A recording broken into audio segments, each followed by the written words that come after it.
Hello students, how are you? ચલો આજે એક નવી વસ્તુ શરૂ કરવા જઈ રહ્યો છું અને આજે ખાસ કરીને લઉં છું એમસીક્યુ અને 50 એમસીક્યુ નું સેશન મેં રાખેલું છે અને એ એમસીક્યુ તો શીખવાડીશ જ, પણ સાથે સાથે એમસીક્યુમાં કઈ કઈ બાબતને ધ્યાન ઉપર રાખવાની આવે એ વસ્તુ પણ તમને શીખવાડીશ. તો 50 એમસીક્યુના સેશનને હું લઉં છું એટલે વિડીયો મોટો થાય પણ પૂરેપૂરું એનું ધ્યાનથી કામ કરજો. સિલેક્ટેડ પેપર કર્યા છે મેં અને એ પેપરમાંથી જે એમસીક્યુ પૂછાયેલા હોય એવું પેપર જ સોલ્વ કરાવડાવું છું એવું માની લેવાનું અને એ પેપરમાંથી એમસીક્યુને સોલ્વ કરાવડાવું છું. સૌથી પહેલા તો તમે નોટ પેન લઈને બેસજો.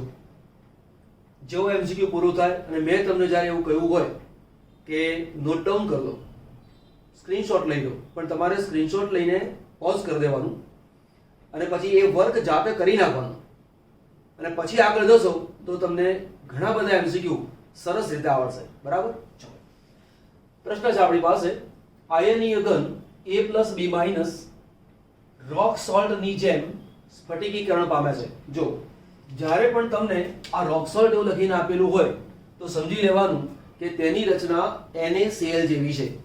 NaCl નું ખાલી સ્ટ્રક્ચર મેં બનાવીને મૂક્યું છે, બાકીની વસ્તુ અંદર મૂકીશ. NaCl હોત તો Na+ અને Cl- એવું ગોઠવતા. અહીંયા કોણ છે? A+ અને B- એટલે આપણે A+ અને B- ને ગોઠવવાના છે. ઓકે, સ્ફટિકીકરણ પામે છે. જો એક અંતઃવિકરણના બધા પરમાણુઓ દૂર કરવામાં આવે તો ગંધનું સૂત્ર શું બને? તો અંતઃવિકરણ શું છે એ ખબર હોવી જોઈએ. અંતઃવિકરણના બધા જ પરમાણુ દૂર થાય તો કયા કયા પરમાણુ દૂર થાય એની આપણને ખબર પડવી જોઈએ. તો સૌથી પહેલા A+ અને B- તમારે ગોઠવવા છે. નોર્મલી તમારે શું કરવાનું, તો જે સેન્ટર છે ત્યાં પોઝિટિવ આયન મૂકી દેવાનો. તો આને બરાબર લખી દીધું મેં પ્લસ. બરાબર? અને એ સિવાયનો જે બીજો પરમાણુ છે એ પરમાણુને આપણે B- તરીકે ઓળખીશું. મનમાં પ્રશ્ન થાય કે સાહેબ તમે A ને કેન્દ્રમાં મૂક્યો અને B ને અલગ તરીકે મૂકો, તમે શા માટે A+ ને કેન્દ્રમાં મૂક્યો? B- ને કેન્દ્રમાં ના મુકાય? મૂકી શકાય, 100% મૂકી શકાય. એવું હોય તો શું થાય એની ચર્ચા પણ કરીશું આપણે, એટલે તમારા માટે કન્ફ્યુઝન જેવું રહેશે નહીં. તો આ આપણી પાસે અહીંયા A છે. હવે જો અહીંયા A હોય તો B ક્યાં હોય? તો B આ જગ્યાએ આવી શકે. તો જુઓ, અહીંયા A છે તો આ જગ્યાએ B આવે, અહીંયા B આવશે, આ જગ્યાએ B આવે, અહીંયા પણ B આવશે, અહીંયા પણ B આવશે, આ જગ્યાએ પણ B આવે. બરાબર? જે ખૂણા ફલકની મધ્યમાં હોય એ ખૂણા પર B હોય તો આ જગ્યાએ આવશે આપણી પાસે B-, અહીંયા B-, આ B- આવે, અહીંયા તો છે જ B- અહીંયા આવશે, B- અહીંયા આવશે, B- તમારા પૂરા થઈ ગયા. હવે A ને ગોઠવી દઈએ. A ક્યાં ક્યાં આવે છે તે, તો A અહીંયા તો મૂક્યો છે, આ જગ્યા પણ A આવે, અહીંયા આવશે, આ દરેક જગ્યાએ A પરમાણુ ગોઠવાયેલો છે. તમને આ આકૃતિ બરાબર દોરતા આવડતી હોવી જોઈએ. તો આપણે A+ અને B- મૂકી દીધું. હવે તમને કહું છે અંતઃવિકરણ. તો અંતઃવિકરણ આવે ક્યાં? તો જુઓ, અંતઃવિકરણ એટલે અહીંયાથી માંડીને આટા સુધી લેવાનું. તો અહીંયાથી તમે વિચાર કરો, આ બની ગયો તમારો અંતઃવિકરણ. હવે તમને એવું કહ્યું છે એક અંતઃવિકરણના બધા પરમાણુ દૂર થયા, તો કે અંતઃવિકરણ ઉપર કોણ કોણ છે? તો કે અંતઃવિકરણ ઉપર ખૂણાના બે લાલ પરમાણુ દૂર થાય, હે ને? તો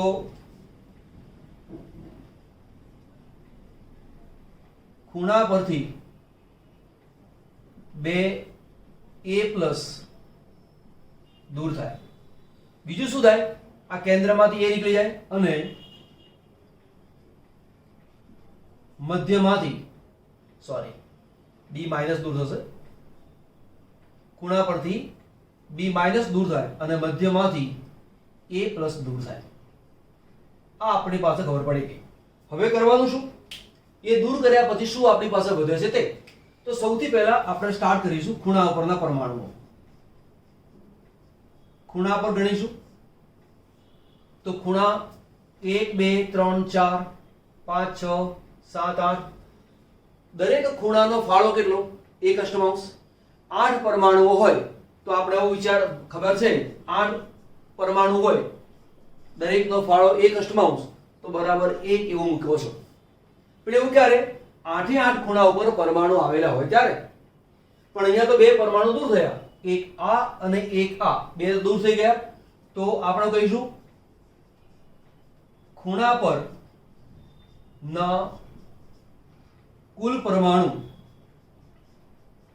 બરાબર કેટલા થશે? 8 ઓછા 2 બરાબર 6. બરાબર 8 હોય એમાંથી બે તો ગયા. કેમ? અંતઃવિકર્ણ પરના બધા જ પરમાણુ આપણે દૂર કરવાના છે તો આ બે પરમાણુ દૂર થયા એટલે 6 થયા. એટલે 6 ગુણ્યા દરેકનો ફાળો 6 ગુણ્યા દરેકનો ફાળો 1 અષ્ટમાંશ એટલે શું લખીશું અહીંયા? 3 દુ 6 4 દુ 8 તો કિંમત કેટલી આવી? 3 ચતુર્થાંશ. તો આ કિંમત કોની આવી? ખૂણા પર રહેલો પરમાણુ છે તે. બરાબર ખૂણા પર કોણ પરમાણુ રહેલો છે? B minus. તો આ જે કિંમત છે એ કિંમત કોની આવી ગઈ? B માઈનસ ની કિંમત આવી. બરાબર હવે B માઈનસ તો અહીંયા છે. તે ઉપરાંત હવે આગળ વાત કરી લઈએ B માઈનસ બીજે હોય ક્યાં?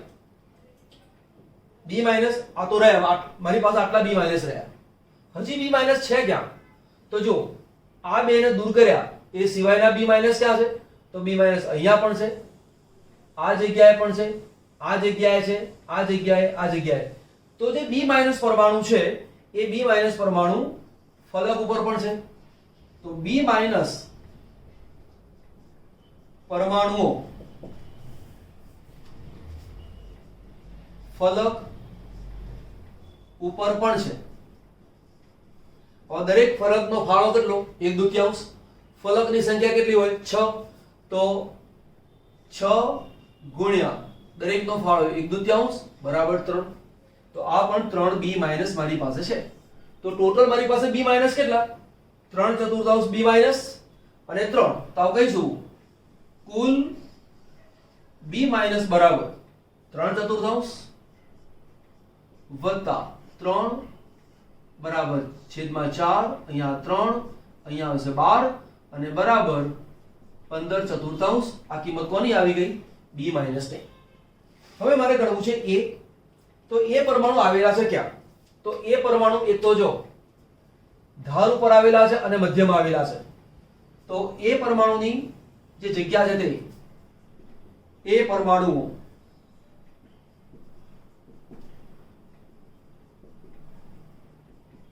ક્યાં આવેલા છે? તો એક તો ધાર ઉપર અને બીજું અંતઃ કેન્દ્રમાં. ક્યાં ક્યાં આવેલા છે? ધાર ઉપર આવેલા છે અને બીજું આવેલા છે અંતઃ કેન્દ્રમાં. હવે આપણે આ વિકર્ણ ઉપરના બધા પરમાણુ દૂર કરીએ છીએ એનો મતલબ આ A પરમાણુ છે એ તો દૂર થઈ ગયો. એટલે પહેલો પોઈન્ટ એ કે અંતઃ કેન્દ્રનો એક A પરમાણુ દૂર થાય છે. એટલે આ તો તમારી પાસે ગયું. હવે તમારી પાસે રહી ધાર. તો કુલ ધાર કેટલી? કુલ ધાર બરાબર 12. ધારનો ઘનમાં ફાળો કેટલો? 1/4. તો કે ધારનો ઘનમાં ફાળો બરાબર 1/4 માટે A ની સંખ્યા બરાબર 12 ગુણ્યા 1/4 બરાબર 3. તો સૂત્ર મારે લખવું છે તો શું આવે? A અને B. A ની કિંમત કેટલી આવી? 3. B ની કિંમત કેટલી આવી? 15/4. આમાંથી 3 કોમન કાઢી લો. તો 3 કોમન કાઢીએ તો શું બને? A જેમ B 3 ગયા આમાંથી કેટલા આવે? 5/4. આ 4 અહીંયા લઈ લો તો સૂત્ર શું બને? A4 B15. તો સૂત્ર શું બને? A4 B15 એવું બને. તો A4 B15 એવું આપેલું નથી. A4 B15 એવું નથી આપેલું. ઓકે, બીજી રીતે વિચારો. આમાંથી મારી પાસે આવું પણ કહી શકાય. આ છે સૂત્ર આ રીતે છે A3 B15 અને 4 આપ્યું છે. એક કામ કરો, આ છેદમાં 4 છે, આખી રકમને 4 વડે ગુણી નાખો. આને 4 વડે ગુણો તો 4 વડે ગુણો શું આવે? 4 તરી 12. અને આને 4 વડે ગુણો તો શું આવે? 15. તો A12 B15, તો A12 B15 એવું સૂત્ર ક્યાં છે? A12 B15 આ વાળું સૂત્ર બન્યું. બરાબર. તો A ની સંખ્યા તમે ગણી લો ક્યાં ક્યાં આવી ગયા છે તે. ધાર ઉપર આવેલા છે A ના પરમાણુ, ધાર ઉપર એટલે ધાર 12, દરેકનો ફાળો 1/4 એટલે કે 3, એટલે કે A ની સંખ્યા આવી ગઈ મારી પાસે 3. A ની સંખ્યા 3 આવી ગઈ. અંતઃ કેન્દ્ર ઉપર A છે ખરો, પરંતુ નીકળી ગયો એટલે એને ગણવાનો નહીં. B લઈએ, B માઈનસ અહીં આવ્યું. B માઈનસ ક્યાં ક્યાં ઉપર છે? એક તો ખૂણા ઉપર છે. બરાબર. તો ખૂણા ઉપરના જે પરમાણુ છે એમાંથી 8 હોય એમાંથી 2 ગયા એટલે 8 માંથી 2 ગયા એટલે 6. દરેકનો ફાળો 1/8 એટલે કે આ રીતે 3/4 આવ્યું. પછી B માઈનસ ક્યાં ક્યાં છે? ફલક ઉપર છે. ફલકની સંખ્યા 6, દરેકનો ફાળો 1/4 એટલે કે આની કિંમત આવી 3, ટોટલ કિંમત આવી 15/4. A અને B ની કિંમત ગણો તો A અને B15 આની કિંમત 3, આની કિંમત આવી ગઈ. તમે અહીંયા આ રીતે તમે ચેક કરી દો. બરાબર. કેન્દ્રમાં અને ખૂણા ઉપર અને એવું એને અહીંયા મૂકી દો, B માઈનસ અહીં મૂકી દો તો સૂત્ર A12 B15 થાય છે. એની જગ્યાએ A15 B12 એવું સૂત્ર બને. બરાબર. ચલો નોંધ કરો. ચલો ફરી વાર બીજા ક્વેશ્ચન લઈશું. એક તો પ્રશ્ન છે આપણી પાસે કે કઈ ક્ષતિ NaCl દર્શાવતું નથી. હવે કઈ ક્ષતિ NaCl દર્શાવતું નથી એમાં જે ઓપ્શન આપેલા છે જવાબ તો આપણે આપીએ છીએ, પરંતુ તમારે એમાં કઈ કઈ વસ્તુને યાદ રાખવાની નોટ ડાઉન કરી રાખજો. બરાબર. તો પહેલી વાત તો કે શોધકી ખામી જે છે એ કોની અંદર આવે આપણને ખબર હોવી જોઈએ. બરાબર. તો શોધકી ખામી કોની અંદર આવે?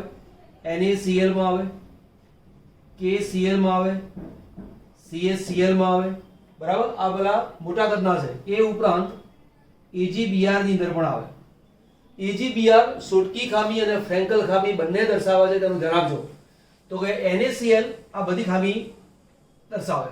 ચલો F કેન્દ્ર ક્ષતિ એ શેમાં આવે તો તમને ખબર હોવી જોઈએ. F કેન્દ્ર વાળું, F કેન્દ્રમાં આવે NaCl આવે, LiCl આવે, KCl. સાથે સાથે બીજી પણ એક વાત કહી દઉં કે NaCl હોય તો તેનો પીળો રંગ આવે, આનો રંગ ગુલાબી આવે, આનો રંગ જાંબલી આવે.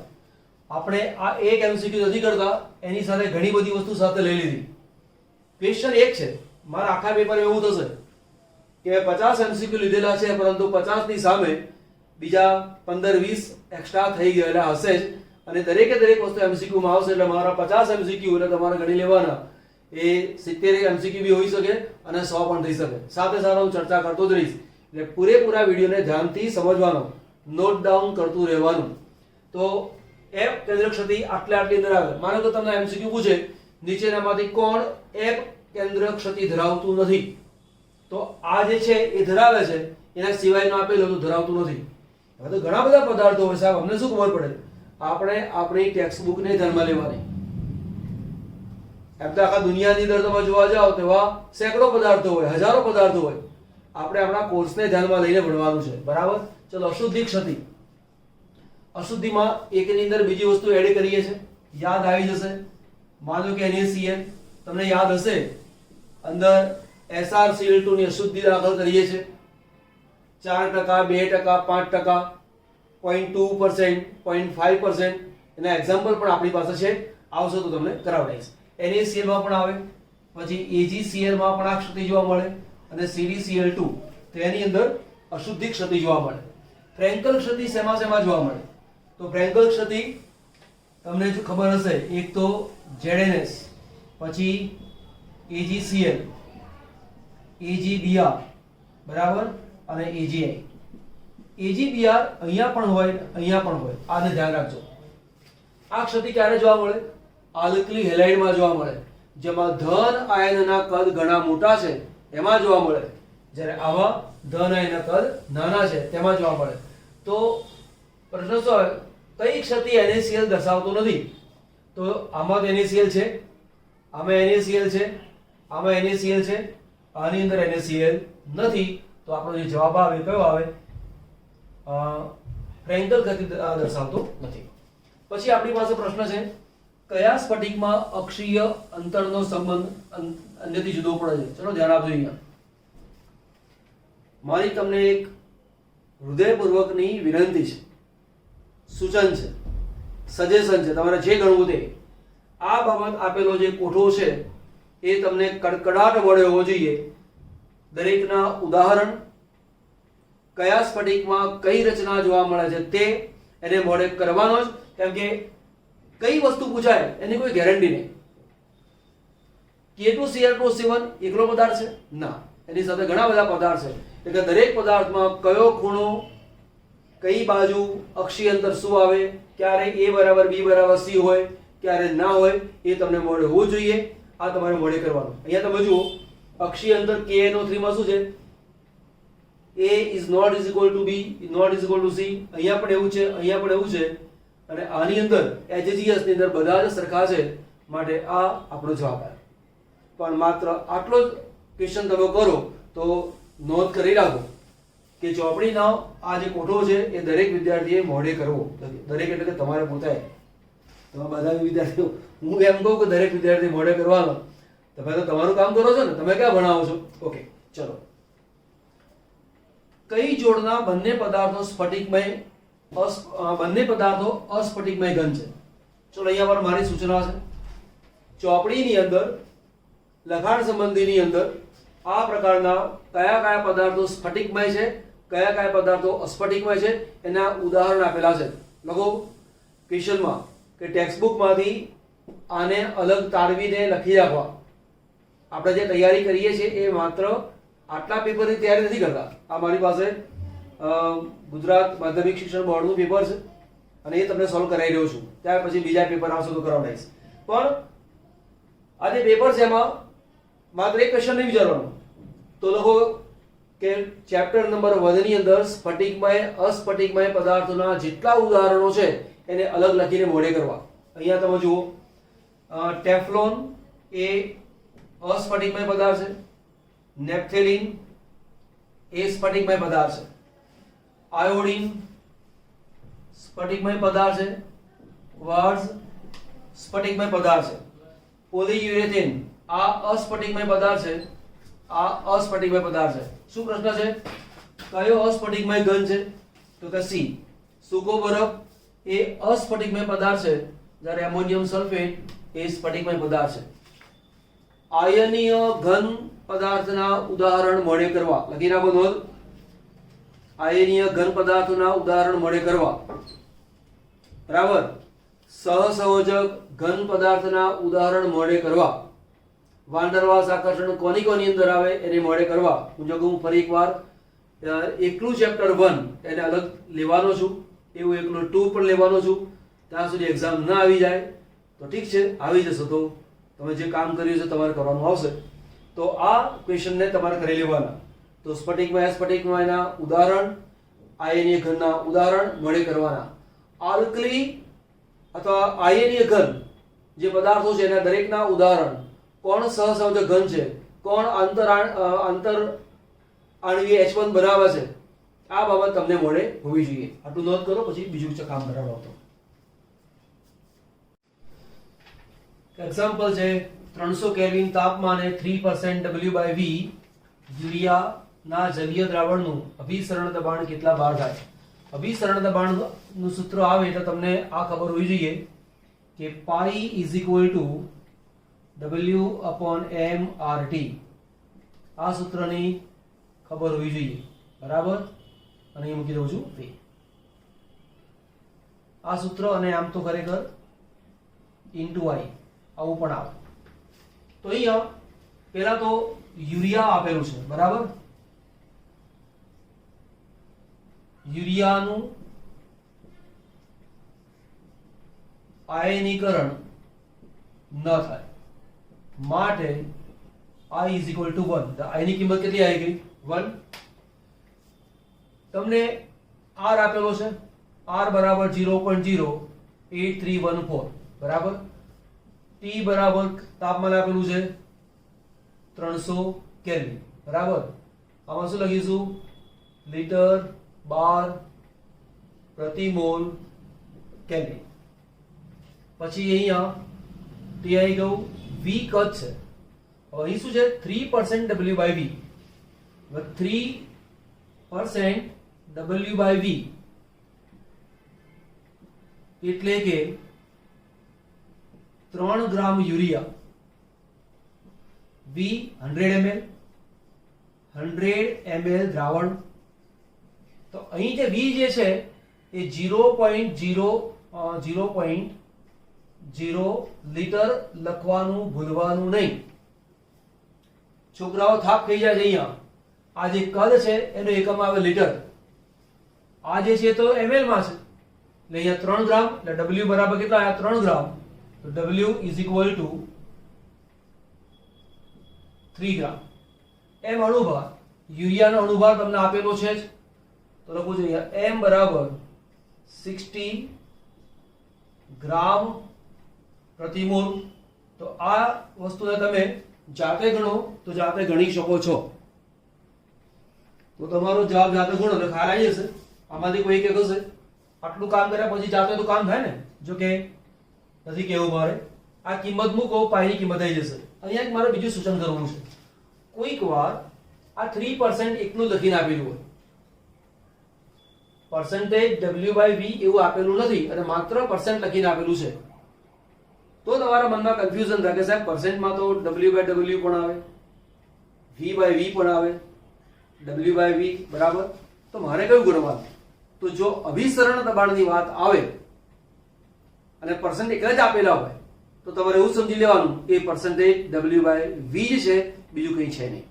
ચલો અહીંયા છે 0.2 મોલલ I2 ના બેન્ઝીનમાં I2 ના મોલસ કેટલા, એટલે કે બેન્ઝીનની અંદર I2 ને ઓગાળેલો છે અને એના મોલસ કેટલા.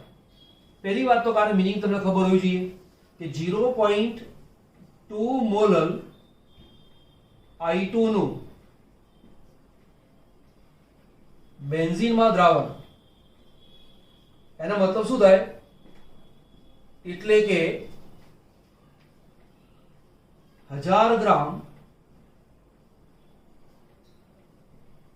બેન્ઝીનમાં 0.2 મોલ I2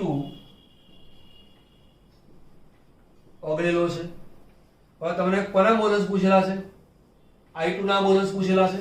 તો કે I2 ના મોલસ બરાબર શું થાય? તો કે I2 ના મોલસ બરાબર I2 ના મોલ છેદમાં I2 વત્તા બેન્ઝીન ના મોલ બરાબર. હવે I2 ના મોલ તો આપણી પાસે છે 0.2, એટલે આ કિંમત તો મારી પાસે 0.2 આવી જાય, એટલે આ કિંમત મારી પાસે આવી ગઈ 0.2. આ I2 એની કિંમત પણ 0.2 પ્લસ બેન્ઝીન ના મોલ એ મને ખબર નથી. તો બેન્ઝીન ના મોલ શોધાય કેવી રીતે? તો મોલ બરાબર શું? વજન છેદમાં અણુભાર. તો બેન્ઝીન નું વજન કેટલું છે? 1000 ગ્રામ. તો બાજુમાં નોંધ મૂકું છું અહીંયા કે બેન્ઝીન ના મોલ બરાબર 1000 ગ્રામ વજન છે, અણુભાર 78, એની કિંમત જે છે 1000 ભાગ્યા 78 બરાબર 12.82, એટલે 12.82 અહીંયા કિંમત મૂકી દઉં છું 12.82 અને જે આવે તે આપણો જવાબ. ખાસ વાત યાદ રાખજો, મોલ અંશને એકમ ના હોય, કેમ કે ઉપર પણ મોલ છે, છેદમાં પણ મોલ છે, મોલ ઉડી જાય માટે તેનો એકમ મૂકવાનો નહીં. તો અહીંયા તમારો જે જવાબ આવે તે 0.2 તો છે જ. હવે 0.2 મોલર I2 નું દ્રાવણ આપેલું છે, પણ તમારે હંમેશા યાદ રાખવાનું કે 0.2 I2 આપેલો છે, I2 જેવું નહીં, ત્યાં મિથેનોલ, ઇથેનોલ, પ્રોપેનોલ, પછી NaCl પાણીમાં ઓગાળેલો હોય અથવા KCl પાણીમાં ઓગાળેલો હોય, આવા કોઈ પણ પ્રકારના પ્રશ્નો હોઈ શકે છે. એક ઉદાહરણ કામ કરીએ તો એના જેવા બીજા 10, 15, 20, 25 જેટલા પ્રશ્નો હોય એ આવડતા હોવા જોઈએ. ચલો, સમાન પરિસ્થિતિમાં કયા દ્રાવણનું ઠાર બિંદુ સૌથી વધુ? સમાન પરિસ્થિતિ એવું લખેલું છે, એનો મતલબ કે તાપમાન અને દબાણ બંને સરખી કન્ડિશનમાં પહેલા લેવાના. નોર્મલ કન્ડિશન બધી સરખી છે, પછીનું જે આવતું હતું. તો કોનું ઠાર બિંદુ સૌથી વધુ? અહીંયા આને પહેલા બાજુ રાખી દઈએ. તમને ઠાર બિંદુ વિશેનો કોન્સેપ્ટ એકદમ ક્લિયર કરાવી દઉં છું, એને બરાબર ધ્યાન આપી દેજો. ઉદાહરણ તરીકે માનો કે મારી પાસે પાણી વાત છે, તો પાણીનું ઠાર બિંદુ છે 0 ડિગ્રી સેન્ટીગ્રેડ. પાણી 0 ડિગ્રી સેન્ટીગ્રેડ તાપમાને બરફમાં રૂપાંતર પામે. એની અંદર માનો કે હું 0.1 મોલ યુરિયા ઓગાળું છું. તો હવે 0 ડિગ્રી સેન્ટીગ્રેડ તાપમાને આ દ્રાવણ થશે નહીં, ઠાર બિંદુ નીચું જાય. તો મેં 0.1 મોલ યુરિયા ઓગાળ્યો છે અને હવે તે દ્રાવણ 0 ડિગ્રી સેન્ટીગ્રેડ તાપમાને ઠરતું નથી, નીચા તાપમાને ઠરે. હવે નીચું તાપમાન એટલે થોડીક વાર આપણે એવું માની લઈએ કે 0.1 છે, તો અહીંયા -1 તાપમાને ઠરે છે. જો ધ્યાન આપજો, આ એક ઉદાહરણ સમજાવવા માટે મેં કર્યું છે. -1 એક્ઝેક્ટ છે એવું નથી, 0.1 છે એટલે ગણતરીમાં તમને સરળતા રહે, સમજાવવામાં આવે. માની લો કે મેં 0.2 મોલ લીધેલા છે, તો આનું ટેમ્પરેચર -2 એ ઠરે છે. માનો કે હું 0.3 લઉં તો એ -3 એ ઠરે છે. જો હું 0.4 લઉં તો -4 છે. તો આનો મતલબ એવો થયો કે જેમ જેમ સાંદ્રતા વધારતો જઉં છું, તેમ તેમ ઠાર બિંદુ ઘટતું જાય છે. તો આની પરથી એવું કહી શકાય કે જો સાંદ્રતા વધુ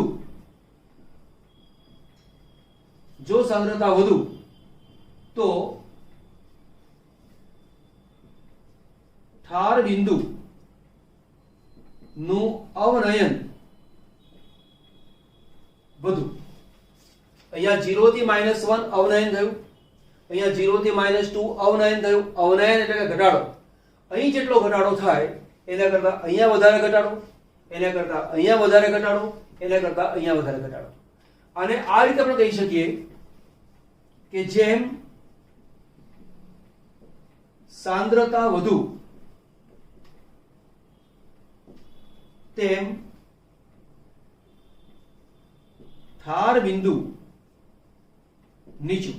ઇક્વેશન છે 10 મોલ Cr2O72- નું Cr+3 માં રિડક્શન કરવા માટે કેટલા ફેરાડેની જરૂર પડે? 4 ઓપ્શન આપેલા છે, એને મેં લખ્યા નથી, જાણી જોઈને લખ્યા નથી. આપણને એમને ગણતા આવડતું હોવું જોઈએ. ઓપ્શન ઉપરથી ટીક માર્ક કરવાનો નથી, આપણને ખરેખર વસ્તુ આવડતી હોવી જોઈએ. પહેલા તો આનું રિડક્શન આમાં કરીએ છીએ તો શું બને? Cr2O7 2- અને એમાંથી બને છે Cr3+. આ પ્રકારના એમસીક્યુ બહુ જ કેરફુલી કરવાના, ભૂલ થવાની શક્યતાઓ છે. ઓકે, પહેલા તો ઓક્સિડેશન આ કેટલું આવે? +3. O નો ઓક્સિડેશન આ -2, તો Cr નો મારે ગણવો છે. 7 દુ 14 એટલે -14 એમાંથી આ -2 મીન્સ આ ગયા એટલે -14, 2 ગયા એટલે 12, 12 ભાગ્યા 2 એટલે 6. આનો ઓક્સિડેશન આવ્યો +6. હવે ભૂલ ક્યાં થાય છે તે ઓક્સિડેશન આંક 6 માંથી બની ગયો 3, એટલે વિદ્યાર્થી શું વિચારે? 6 માંથી 3 છે માટે કે 3 એકમનો ઘટાડો, અને માટે આ પ્રક્રિયા બની ગઈ રિડક્શન. બસ અહીંયા જ ભૂલ થાય અને છોકરાઓ વિદ્યાર્થી માર્ક ગુમાવી દે. શું કામ કરવાનું તે સમજી લો. અહીંયા Cr ની સંખ્યા 2 છે, અહીંયા Cr ની સંખ્યા 1 વાર છે. ઓક્સિડેશન આંક પહેલા લખી નાખવાનો અને ત્યારબાદ બેલેન્સ કરવાનો. પહેલેથી બેલેન્સ નહીં કરવાનું, પહેલા ઓક્સિડેશન આંક લખી નાખો, ત્યાર પછી બેલેન્સ કરો. પછી શું કરવાનું? પરમાણુની સંખ્યા ગુણ્યા ઓક્સિડેશન આંક, એટલે 2 × 3 એટલે +6, 2 × 6 એટલે કે 12. હવે તમે જુઓ 12 માંથી થયા 6 એટલે 3 નહીં આવે, ત્યાં શું આવશે? 6. એટલે 6 એકમનો ઘટાડો. હવે જો ઘટાડો છે એટલે રિડક્શન આવે, રિડક્શન આવે એટલે ઇલેક્ટ્રોન કેટલા આવે? 6 ઇલેક્ટ્રોન. 6 ઇલેક્ટ્રોન એટલે કે 6 ફેરાડે. એક ઇલેક્ટ્રોન ઉપરનો વિદ્યુતભાર એને આપણે ફેરાડે તરીકે ઓળખીશું. 2 ઇલેક્ટ્રોન 2 મોલ ઇલેક્ટ્રોન હોય તો 2 ફેરાડે. 6 મોલ ઇલેક્ટ્રોન છે તો 6 ફેરાડે. હવે 1 મોલ માટે 6 ફેરાડે. તો કે 1 મોલ Cr2O7 2 માઈનસ માટે 6 ફેરાડે. ધેરફોર આપણી પાસે કેટલા છે? 10 મોલ માટે કેટલા? તો 10 ગુણ્યા 6 બરાબર 60 ફેરાડે એવો જવાબ આવે. જો તમે અહીંયા 3 લખ્યા હોત તો અહીંયા 10 ગુણ્યા 3 બરાબર 30 ફેરાડે લખીને આવતા. બરાબર. કોઈક વાર આ 10 ને ધ્યાન ઉપર લેવાનું ભૂલી જવાય. આને ભૂલી જાઓ એટલે તમે અહીંયા 6 ફેરાડે એવો પણ જવાબ આપ્યો હોય, 3 ફેરાડે એવો પણ જવાબ આપેલો હોય. એટલે જે છોકરાઓ જે પ્રકારની ભૂલ કરે એ પ્રકારનો ઓપ્શન એને જોવા મળે છે, એને એમ જ લાગે કે મેં તો સાચું જ કર્યું છે, પણ એ ભૂલ કરીને આવે છે. તો ધ્યાન રાખજો. આ દાખલામાં એક બીજી વસ્તુ તમને શીખવાડી દઉં. માની લો કે ફેરાડે નથી આપ્યા પણ ફેરાડે બરાબર 96500 કુલમ આવું પણ આપેલું છે.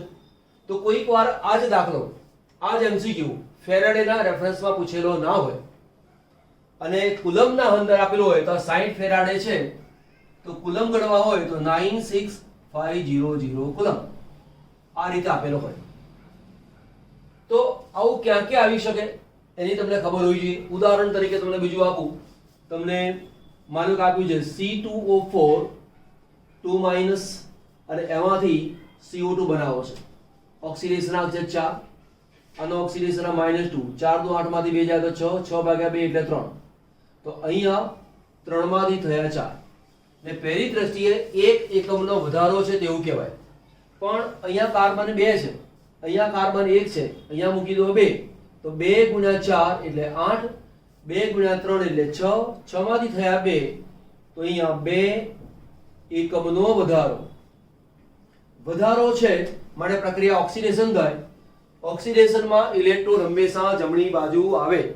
જો આ વાક્ય બહુ જ અગત્યનું છે.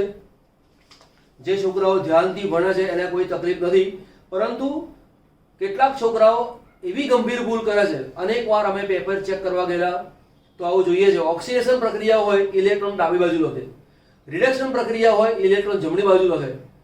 તો એ વિદ્યાર્થી કદાચ ધ્યાન ઉપર રાખતો નથી કે રિડક્શનમાં ઇલેક્ટ્રોન કઈ બાજુ આવે તે. ઓક્સિડેશનમાં અહીંયા ઇલેક્ટ્રોન 2 નો વધારો તો શું આવે? અહીંયા 2 ઇલેક્ટ્રોન. તો કેટલા બને? 2 ફેરાડે. તો કોઈ વાર તમને પૂછે કે C2O4 2 માઈનસ છે, એનું CO2 માં ઓક્સિડેશન કરવા માટે કેટલા ફેરાડેની જરૂર પડે? 1 મોલ માટે. 4 મોલ માટે કેટલાની જરૂર પડે? 8 મોલ માટે કેટલાની જરૂર પડે? આ પ્રકારના એક્ઝામ્પલ આવે, MCQ આવે તો તમારે ધ્યાન રાખવાનું. ચલો બીજો છે આપણી પાસે પ્રશ્ન કે 2Ag સોલિડ આ એક પ્રક્રિયા આપેલી છે અને તેના E0 સેલનું મૂલ્ય કેટલું? તમને એવી ખબર હોવી જોઈએ કે E0 સેલ બરાબર શું? તો E0 સેલ બરાબર E0 reduction minus E0 reduction. અહીંયા લખું છું કેથોડ અને અહીંયા લખું છું એનોડ. આનો મીનિંગ શું? જે કેથોડ તરીકે છે એના રિડક્શન પોટેન્શિયલમાંથી જે એનોડ તરીકે છે એના રિડક્શન પોટેન્શિયલને બાદ કરવાનો. તો પહેલા તો તમે જુઓ કે જે કિંમત આપેલી છે એ કિંમતમાં જો કે બે વેલ્યુ લખવાની રહી ગઈ છે, મારે લખી દઉં અહીંયા કે Ag બરાબર x વોલ્ટ એવું આપેલું છે અને બીજું આપેલું છે Cu2 + Cu is equal to y volt એવું આપેલું છે. આ પ્રકારના MCQ ને સોલ્વ કરતા પહેલા સૌથી પહેલા ચેક કરો કે આ જે કિંમત આપેલી છે એ ઓક્સિડેશનની છે કે રિડક્શનની છે. તો સાહેબ એવું કેવી રીતે ખબર પડે? તો તમે જુઓ, ઓક્સિડેશન આ +2, આનો ઓક્સિડેશન આ 0, +2 માંથી 0 થયો, ઓક્સિડેશન આમાં ઘટાડો થયો માટે રિડક્શન પ્રક્રિયા છે. માટે આ જે કિંમત છે એને કહેવાય છે રિડક્શન પોટેન્શિયલ. આનો ઓક્સિડેશન આ +1, આનો ઓક્સિડેશન આ 0, +1 માંથી 0 થયો એટલે કે ઓક્સિડેશન આંકમાં ઘટાડો થયો ઘટાડો થયો માટે રિડક્શન, માટે આને પણ કહેવાય છે રિડક્શન પોટેન્શિયલ. તો આ સૂત્રને એપ્લાય કરતા પહેલા આ ચેક કરી લેવાનું કે રિડક્શન પોટેન્શિયલ આપેલો છે કે નહીં. કેટલીક વાર એવું બને એક રિડક્શન પોટેન્શિયલની વેલ્યુ આપેલી હોય, બીજી ઓક્સિડેશન પોટેન્શિયલની વેલ્યુ આપેલી હોય, તો તમારા બંનેને રિડક્શન પોટેન્શિયલમાં ફેરવી દેવાના. બરાબર. હવે જુઓ, હવે આ માટે સેલની વેલ્યુ શોધો. હવે મનમાં પ્રશ્ન એ થાય કે સાહેબ કોને કેથોડ ગણવું અને કોને એનોડ ગણવું? આ સમીકરણ તો આપેલું છે, પણ સમીકરણ ઉપરથી આપણે નક્કી કરવાનું કે કોને કેથોડ ગણવું અને કોને એનોડ ગણવું. તો તમને ખબર હશે કેથોડ ઉપર રિડક્શન પ્રક્રિયા થાય, એનોડ ઉપર ઓક્સિડેશન પ્રક્રિયા થાય. તો પહેલા તમે જુઓ, આનો ઓક્સિડેશનાંક 0 છે, આનો ઓક્સિડેશનાંક 2+ છે, આનો ઓક્સિડેશનાંક +1 છે, આનો ઓક્સિડેશનાંક 0 છે. અહીંયા 2 ગુણ્યા +1 એવું અત્યારે કરવાની જરૂર છે નહીં. કેમ કે સાહેબ અહીંયા તો કામ કર્યું ને, ગણ્યું. અહીંયા કેમ નહીં? એટલા માટે કે કેટલો ઓક્સિડેશનાંકનો ફેરફાર છે એને તમારે ગણતરીમાં લેવાનો નથી. તો અહીંયા 0 છે અને +1 છે, એટલે શું બન્યું? ઓક્સિડેશન. તો આ જે પ્રક્રિયા છે એ બની ગઈ ઓક્સિડેશન. અને આ +2 એમાંથી 0 થયો એ જે પ્રક્રિયા છે એ કઈ છે? રિડક્શન. બરાબર. +2 માંથી 0 થયો, રિડક્શન. જેનું રિડક્શન થતું હોય એ ક્યાં હોય? કેથોડ ઉપર હોય. અને જેનું ઓક્સિડેશન થતું હોય તે એનોડ ઉપર હોય. તો આ જે ભાગ છે એ કોણ છે? એનોડ છે. આ જે ભાગ છે એ કોણ છે? કેથોડ છે. આવું બની ગયું. તો અહીંયા +2 માંથી 0 રિડક્શન પ્રક્રિયા એટલે કેથોડ, ઓક્સિડેશન પ્રક્રિયા માટે એનોડ.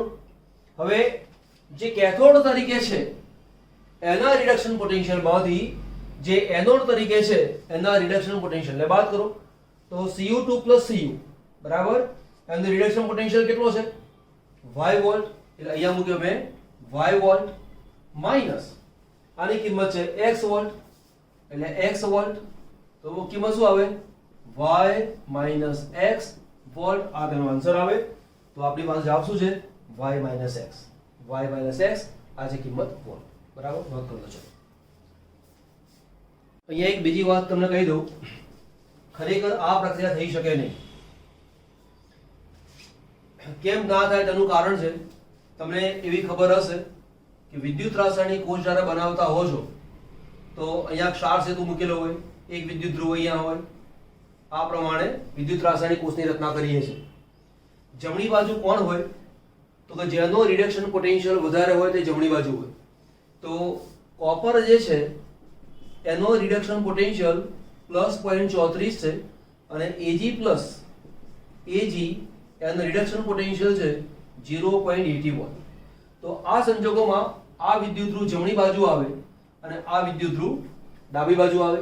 એટલે અહીંયા ઓક્સિડેશન થાય, અહીંયા રિડક્શન પ્રક્રિયા થાય. જ્યારે અહીંયા શું લખ્યું છે? આ તો રિડક્શન છે. તો અહીંયા કન્ફ્યુઝન થાય કે ખરેખર મારે શું કરવાનું. તમને એવો પ્રશ્ન પૂછેલો છે કે આ પ્રક્રિયા માટે E0 સેલની વેલ્યુ શોધો. આ પ્રક્રિયા શક્ય છે કે નથી એને આપણે ધ્યાન ઉપર લેવાનું નથી. અને એટલા જ માટે અહીંયા કિંમત x અને y કિંમત આપેલી છે. નહીં તો કિંમત આપેલી આ ઓરિજિનલ કિંમત આપેલી હોત તો આપણા મનમાં કન્ફ્યુઝન થાય કે સર પ્લસ આ હોય, મારે શું કરવાનું? તો જે પ્રક્રિયા તમને સોંપેલી છે એ પ્રક્રિયાના E0 સેલની વેલ્યુ શોધવાની છે. આ રીતે તમે કિંમત શોધવા જાઓ, એક્ચ્યુઅલ કિંમત, તો E0 સેલની કિંમત માઈનસમાં આવે. અને E0 સેલની કિંમત જો માઈનસમાં આવે તો તે કોષ કામ કરી શકતો નથી. E0 સેલ હંમેશા પ્લસમાં જ આવવો જોઈએ. આ વાત તમને ખબર હશે જ. તો અહીંયા આ સમીકરણ છે એ મુજબ આપણે કિંમતને સુધારી છે. બરાબર.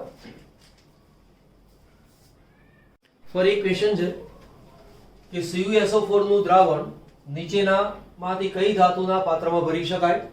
કિંમતો આપેલી છે. આ પ્રકારનો આન્સર આપવા માટે આ વસ્તુ તમને ખબર હોવી જોઈએ. તમારે કામ શું કરવાનું? E0 સેલ સુધી કાઢવાનું અને રિડક્શન પોટેન્શિયલ માંથી રિડક્શન પોટેન્શિયલને બાદ કરવાનું. પણ કોના? જે દ્રાવણ તરીકે આપેલું છે એના રિડક્શન પોટેન્શિયલ માંથી જે પાત્ર છે એટલે કે જે ઘન છે એના રિડક્શન પોટેન્શિયલને બાદ કરો.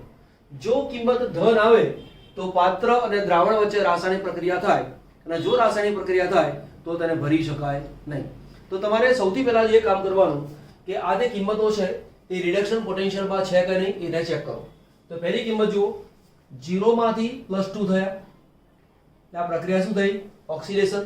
માટે આ જે પોટેન્શિયલ છે એ ઓક્સિડેશન પોટેન્શિયલ છે, તો તેને રિડક્શન પોટેન્શિયલમાં ફેરવવો પડે કે ધેરફોર Cu2 + Cu બરાબર +0.34 વોલ્ટ.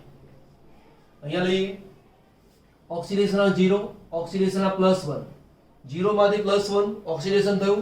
માટે આ જે પોટેન્શિયલ છે એ ઓક્સિડેશન પોટેન્શિયલ છે, તેને રિડક્શન પોટેન્શિયલમાં ફેરવો તો Ag + Ag બરાબર માઈનસની જગ્યાએ શું બને?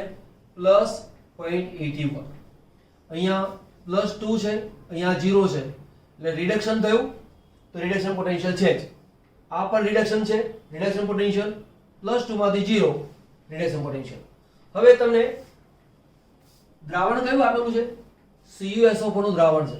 એટલે Cu ની કિંમતમાંથી Ag ની કિંમતને બાદ કરો, ઝીંક ની કિંમતને બાદ કરો, નિકલ ની કિંમતને બાદ કરો અને Fe ની કિંમતને બાદ કરો. જો કયો જવાબ આવે છે તો સૌથી પહેલા આની કિંમત છે 0.34 માઈનસ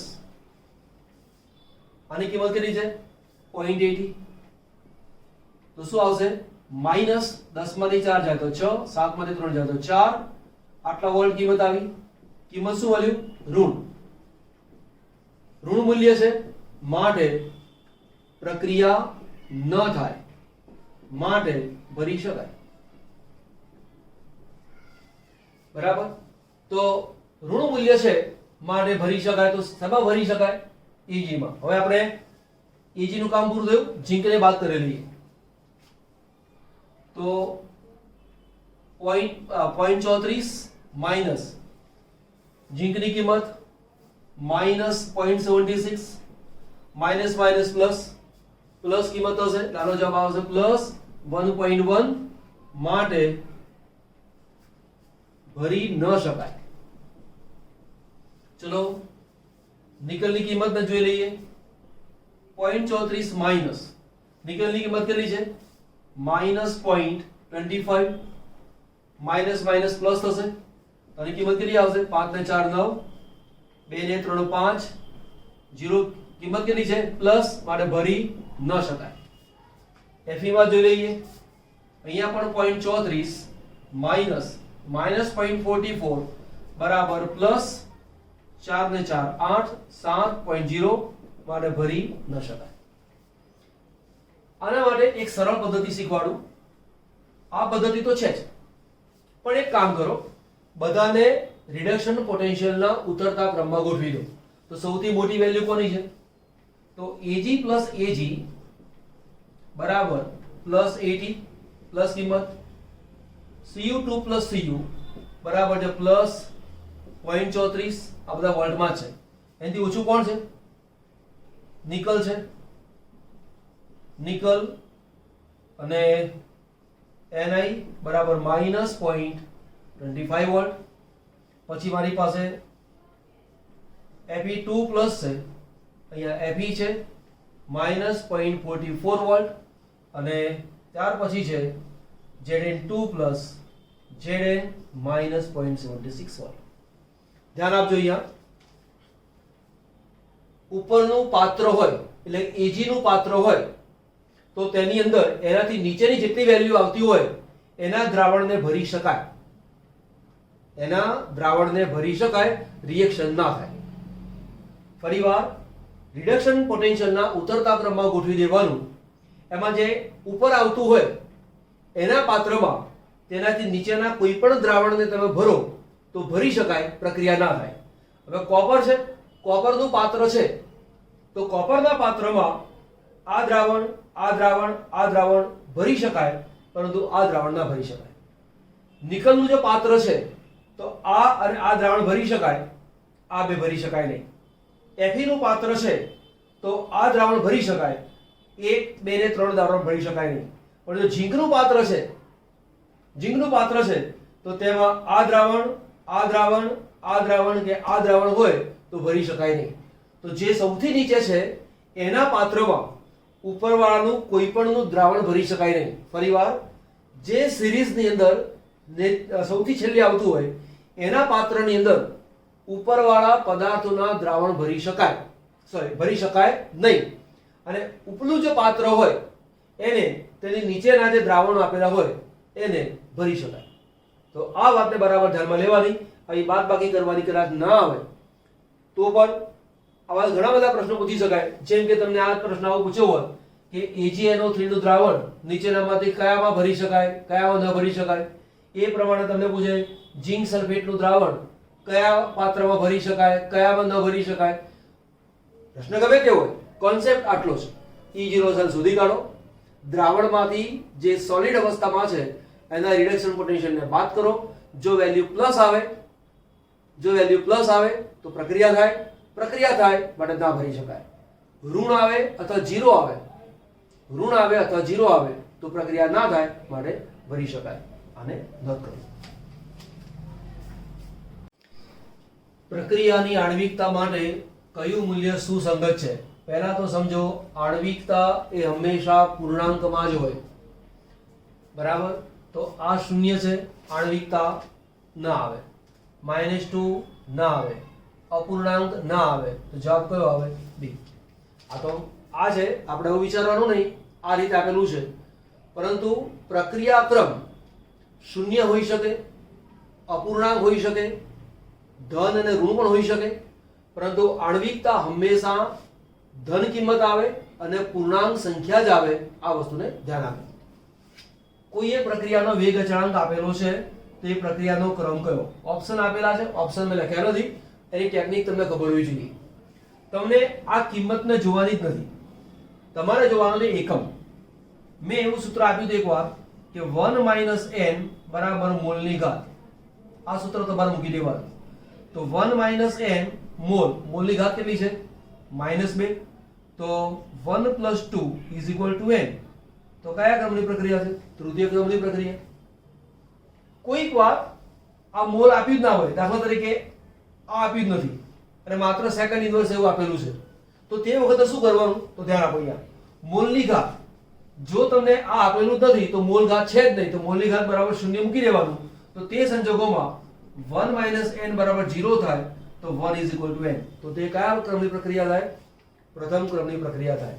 એક બીજી વસ્તુ યાદ રાખજો પ્રથમ ક્રમ માટે, કે રેડિયોએક્ટિવિટી એ પ્રથમ ક્રમની પ્રક્રિયા છે. ઓકે. પ્રક્રિયા વેગની અભિવ્યક્તિ આવી આપેલી છે. એક પ્રક્રિયા તમને આપેલી છે, એ પ્રક્રિયાનું વેગનું સમીકરણ આપેલું છે કે એની 2 ઘાત b ની 0 ઘાત. આનો મતલબ શું કહેવાય? b ની સાંદ્રતા વધારો કે ઘટાડો કઈ ફેર પડતો નથી. એની 2 ઘાત છે, એટલે કે એની સાંદ્રતા 2 ગણી કરો તો વેગ 4 ગણો, મીન્સ કે 2 કરો તો 4 ગણો વધે, 3 ગણો તો 3 × 9 ગણો વધે, એવું બને. હવે શું કર્યું છે? પ્રક્રિયાનું કદ નિયત તાપમાને ઝડપથી બમણું કરવામાં આવે છે.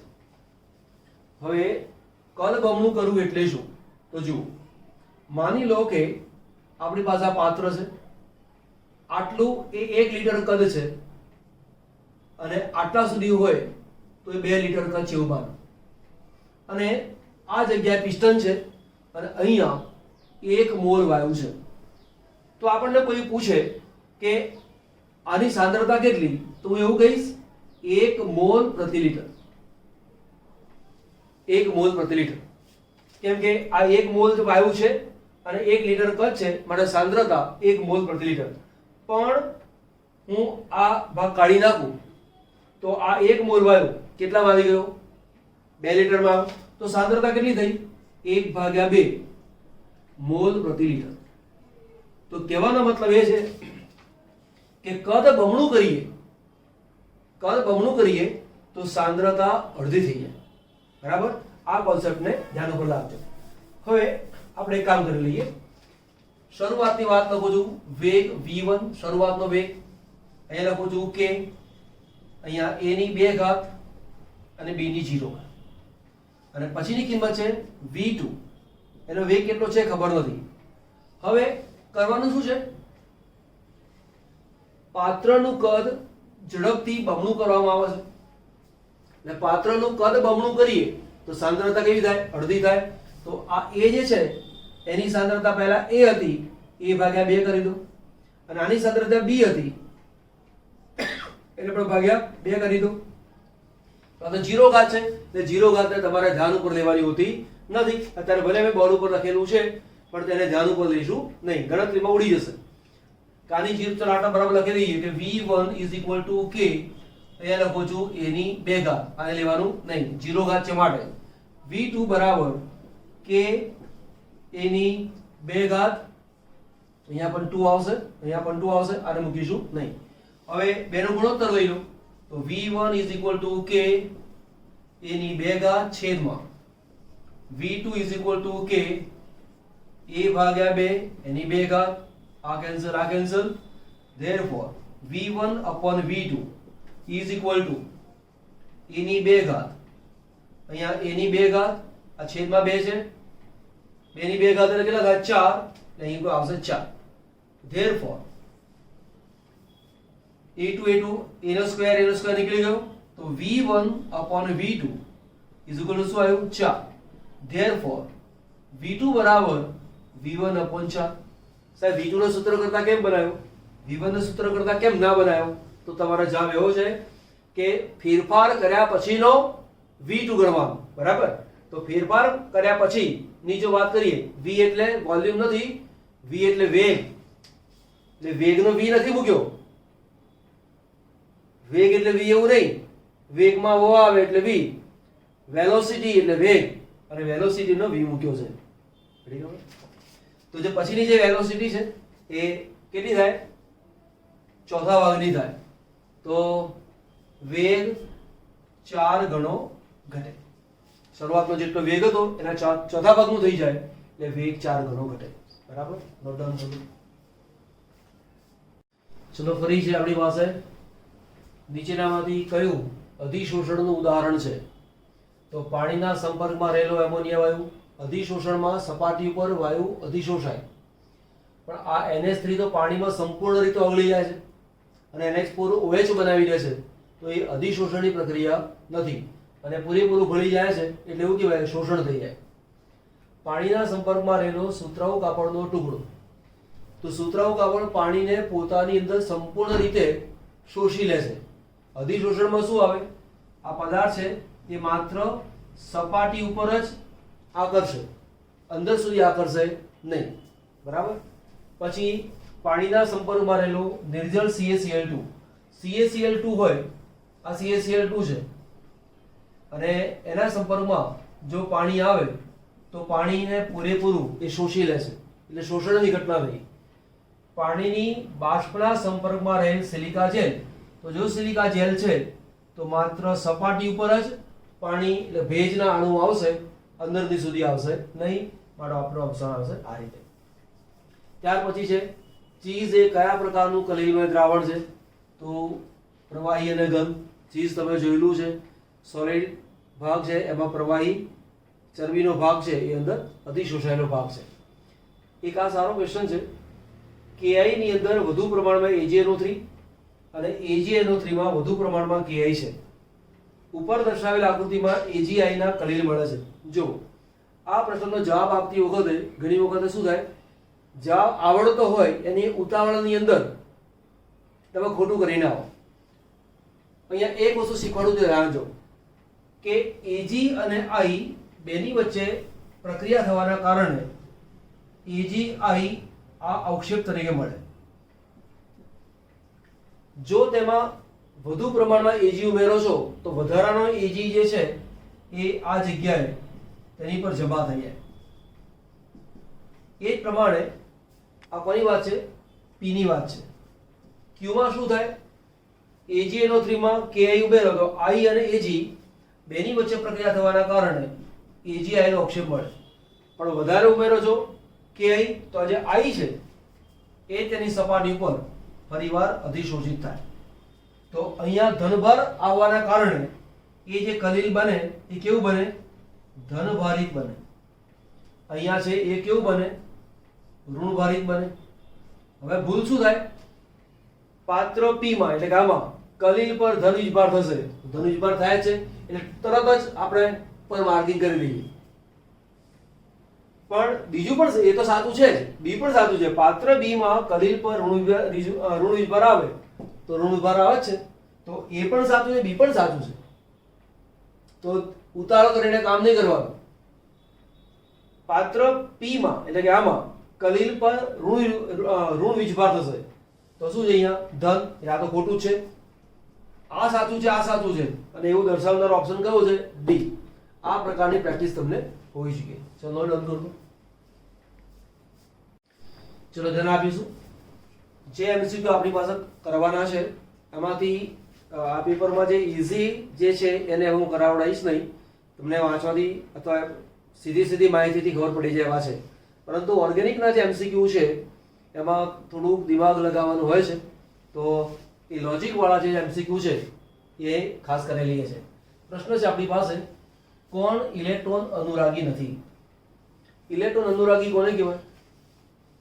જેને ઇલેક્ટ્રોન માટે આકર્ષણ છે તે. બરાબર. તો નોર્મલી આપણે એવું ભણેલા છે કે જે ધનભારિત હોય એને ઇલેક્ટ્રોન માટે આકર્ષણ હોય, અને ઇલેક્ટ્રોન માટે આકર્ષણ હોય તો તે ઇલેક્ટ્રોન અનુરાગી છે. બરાબર. તો અહીંયા ઇલેક્ટ્રોન અનુરાગી નથી તો આ ધનભારી છે, આ ધનભારી છે, આ ધનભારી છે, આ ધનભારિત નથી. તો પહેલી દ્રષ્ટિએ આપણે એવું લાગે કે આ ઇલેક્ટ્રોન અનુરાગી નથી, માટે જવાબ એને ટીક કરીને વધારીએ. પણ એવું નહીં વિચારવાનું. જો ધ્યાન આપો, પહેલા CH5 થી સ્ટાર્ટ કરીએ. કાર્બનની સંયોજકતા કક્ષાના ઇલેક્ટ્રોન છે 6. હાઇડ્રોજન 5 હાઇડ્રોજન પરમાણુ છે એટલે તેના 5 ઇલેક્ટ્રોન, એટલે 6 અને 5 સોરી આની સંયોજકતા કક્ષામાં 4 ઇલેક્ટ્રોન, એટલે 5 ને 4 9. એક પ્લસ છે, એકને બાદ કરી નાખો એટલે 8 ઇલેક્ટ્રોન થયા.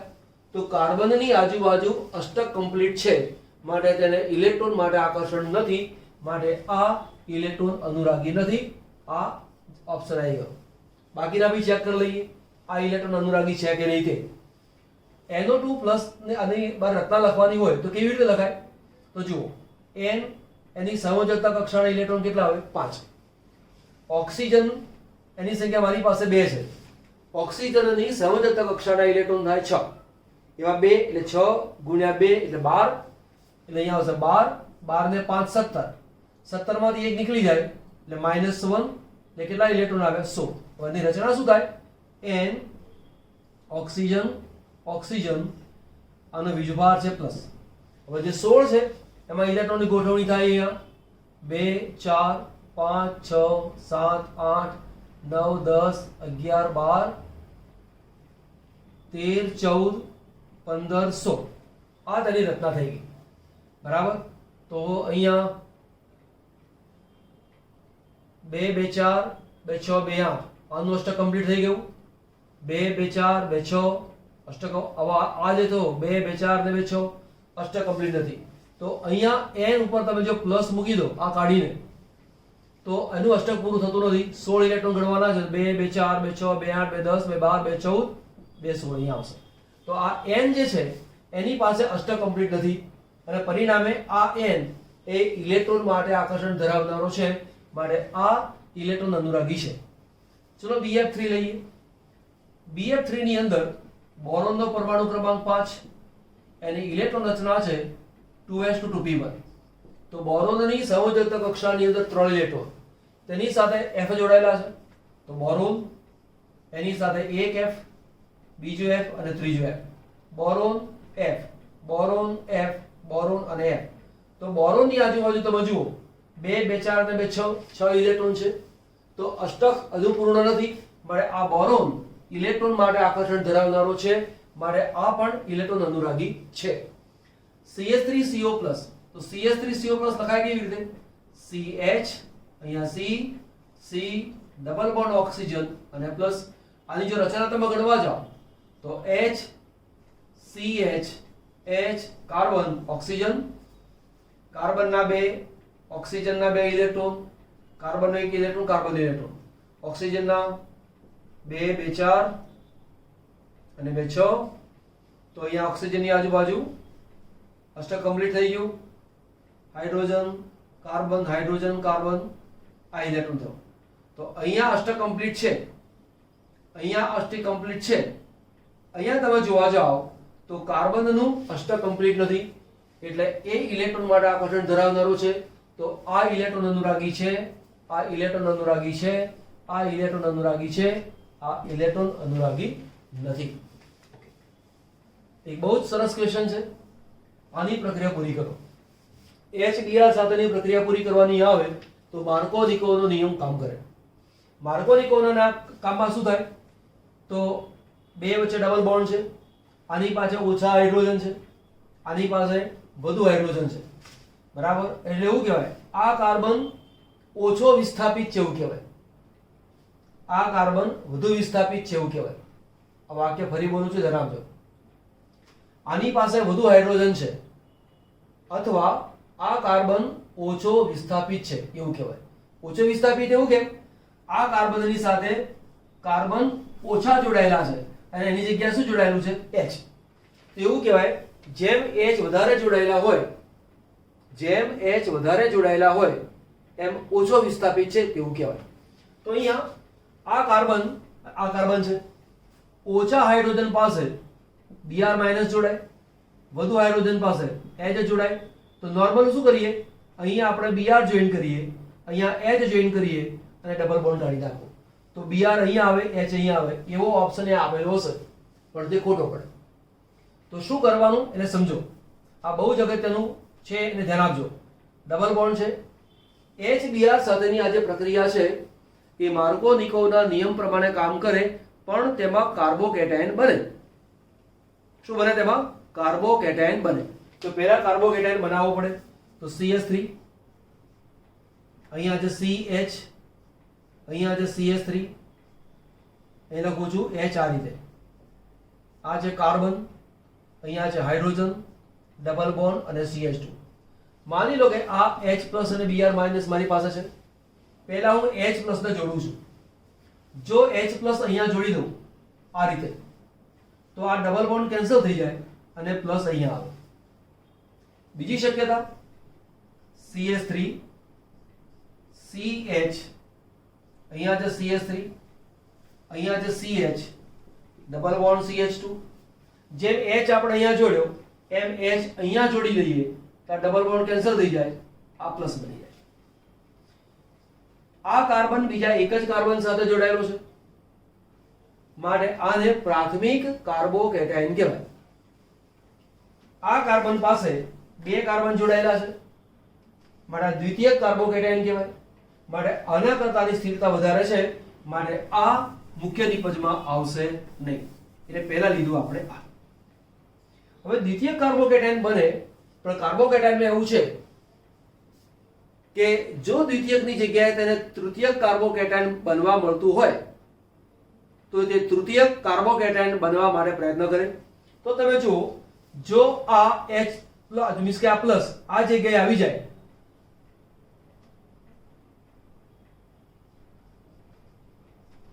જો આ પ્લસ અહીંયા આવી જાય તો આ 1, 2 ને 3 કાર્બન સાથે જોડાયેલો છે એવું બની જાય. તો તે વખતે શું થાય? આ જે H છે એ ટ્રાન્સફર થઈને ક્યાં આવે? આ કાર્બન પાસે કહેવાય. એને કહેવાય છે 1,2 હાઇડ્રાઇડ શિફ્ટ. 1,2 હાઇડ્રાઇડ શિફ્ટ એટલે કે આ 1 અને 2 બે સ્થાનમાં થાય, અહીંયાથી અહીંયા થાય ના જાય. 1,2 1 અને 2 આ બે જ સ્થાને જોવાના. તો અહીંયાથી H ટ્રાન્સફર થઈને આ બાજુ આવે તો રચના શું બને? CH3. આ CH3 તો છે જ. આ H ટ્રાન્સફર થઈને અહીં આવી ગયો એટલે CH2. આ CH3 આપણી પાસે છે જ એટલે શું બની ગયું? પ્લસ. તો H પ્લસ દાખલ થવાના કારણે આ જગ્યાએ પ્લસ આવ્યો. હવે આ કાર્બન બીજા 3 કાર્બન સાથે જોડાયેલો છે માટે તૃતીય કાર્બોકેટાયન બન્યો. તેની સ્થિરતા દ્વિતીય કરતા વધારે છે. હવે આ બન્યા પછી તેની સાથે Br માઇનસ જોડાય તો Br અહીંયા જોડાય તો જે નિપજ મળે છે એ નિપજ કઈ મળે? અહીંયા બને CH3, અહીંયા જે CH2, CH3 આવશે અને આ Br અહીંયા જોડાય તો આ આપણો કરેક્ટ ઓપ્શન છે એવું કહેવામાં આવે. મેં 4 ઓપ્શન લખ્યા નથી પરંતુ એક ઓપ્શન આવો આપેલો હોય એ સિવાયના પણ ઓપ્શન આપેલા હોય પરંતુ ઓપ્શનને સિલેક્શન કરતા પહેલા આ વાતને ધ્યાન ઉપર અમારે લેવાની. બીજું છે કે કોણ પ્રકાશ ક્રિયાશીલ નથી? તો પિક્રિક એસિડ, ક્યુમિન, એસ્પિરિન અને આપેલા બધા. પ્રકાશ ક્રિયાશીલ પદાર્થ હોય એ માટે જરૂરી શું છે? પદાર્થ અસંમિત હોવો જોઈએ. આ પહેલી શરત છે. પણ આપણે કાર્બન અસંમિત છે કે નહીં એ શોધી કાઢીએ. તો પહેલું જે સૂત્ર છે એ પિક્રિક એસિડ છે. તો પેલા એને જોઈએ. પિક્રિક એસિડ કોને કહેવાય? અહીંયા આવશે OH, કાર્બન, અહીંયા છે કાર્બન, કાર્બન, અહીંયા આવશે NO2, આ જગ્યાએ આવે NO2, આ જગ્યા છે NO2, અહીંયા પણ આવે છે NO2, double single double single double. આ બની ગયો પિક્રિક એસિડ. એમાં કોઈ અસમ કાર્બન છે જ નહીં, બરાબર. એમાં સિંગલ બોન્ડ અસમ કાર્બનમાં sp3 સંકરણ જોઈએ, બરાબર. તો અહીંયા તો કોઈ એવું છે જ નહીં, એટલે આની અંદર અસમ કાર્બન નથી, માટે પ્રકાશ ક્રિયાશીલ કોણ નથી? તો આ તો પ્રકાશ ક્રિયાશીલ નથી. બીજું આપ્યું છે ક્યુમિન. ક્યુમિનનું બંધારણ આવું છે CCH3, અહીંયા છે H અને અહીંયા આવે બેન્ઝીન રિંગ. તો આ જે કાર્બન છે એની સાથે બે CH3 જોડાયેલા છે, એ તો સરખા સરખા થઈ ગયા. કાર્બનનું સંકરણ sp3 છે, પણ આ કાર્બન સાથે આ બે CH3 સરખા આવી ગયા, માટે તેમાં અસમ કાર્બન નથી, માટે ક્યુમિન એ પણ પ્રકાશ ક્રિયાશીલ નથી. એસ્પિરિન, એસ્પિરિનનું સૂત્ર આ રીતે આવે.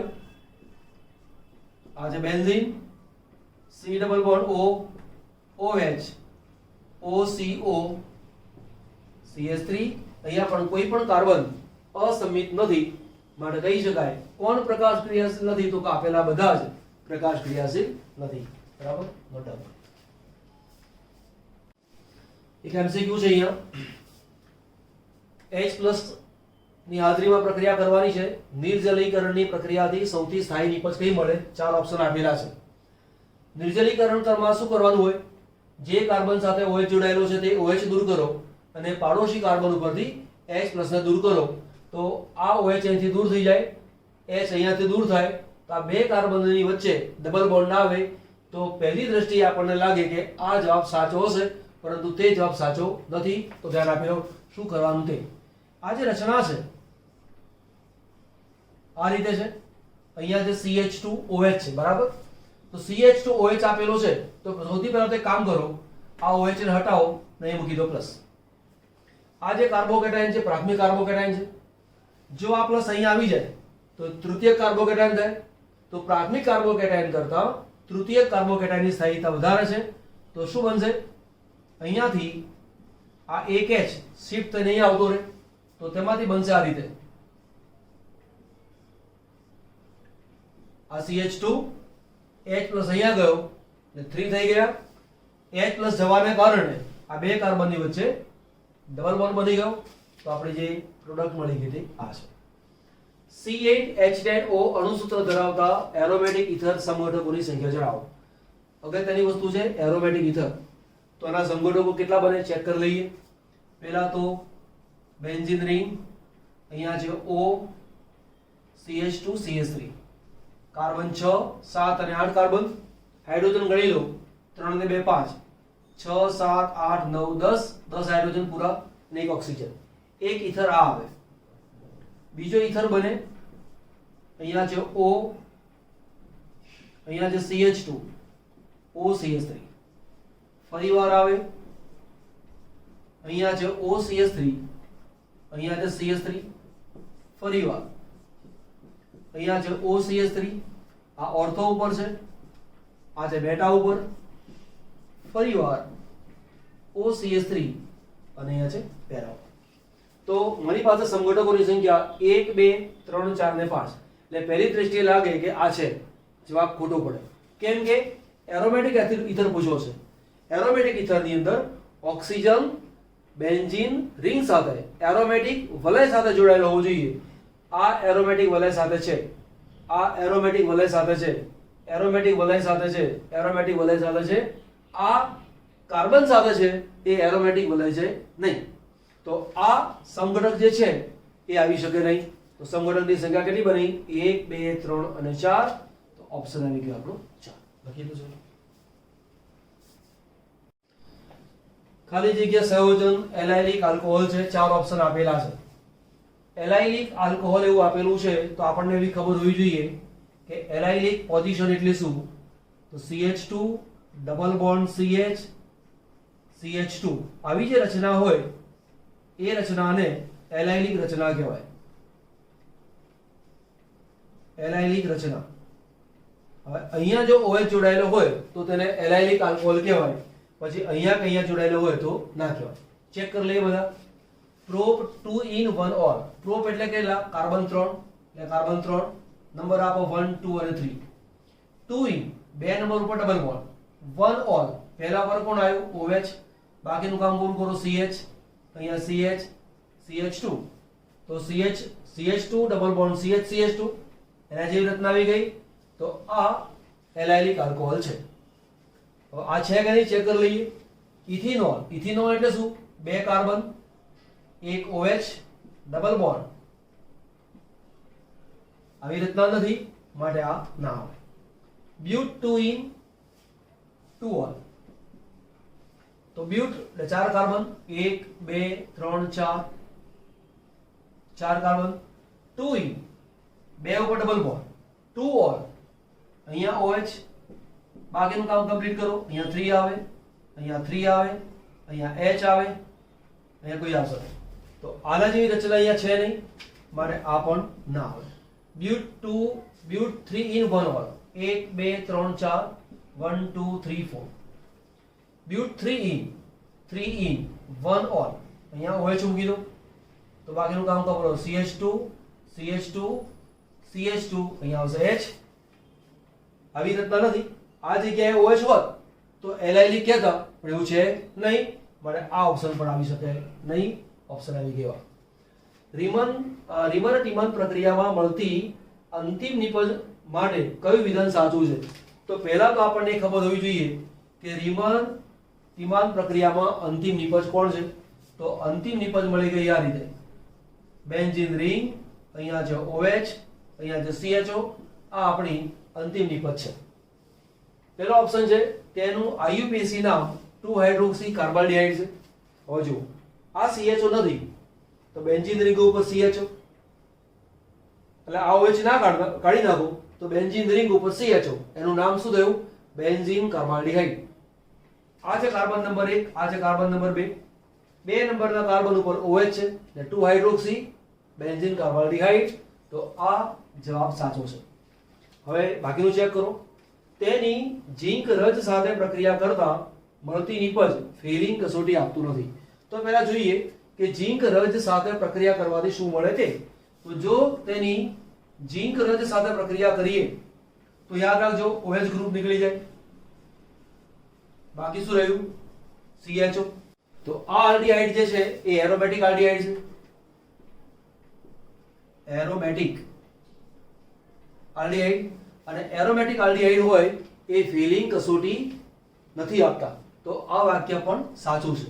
બંને સાચું છે. ખરેખર 4 ઓપ્શનમાંથી એવું લખવું જોઈએ કે ફિલિંગ કસોટી આપે છે તો આ જે છે એ નથી આપતું. ઓકે એટલે આપણે અત્યારે તો આ બંને આપતું નથી એવું લખેલું છે બટ આ બંને ઓપ્શન સાચા છે. તેનું H2PD વડે રિડક્શન કરતા કેટેકોલ મળે છે. માની લો કે આનું તમે રિડક્શન કરો છો તો શું બને? આ OH ને કોઈ અસર ના થાય પણ જે CHO છે એ CH2OH માં કન્વર્ટ થાય. નિકલ વડે રિડક્શન કરો એટલે પેલેડિયમ વડે નિકલ પણ ચાલે. H2PD વડે રિડક્શન કરો તો જે CHO છે એ CH2OH માં રૂપાંતર થાય. હવે આ જે પદાર્થ છે એને કેટેકોલ ના કહેવાય. કેટેકોલ કોને કહેવાય?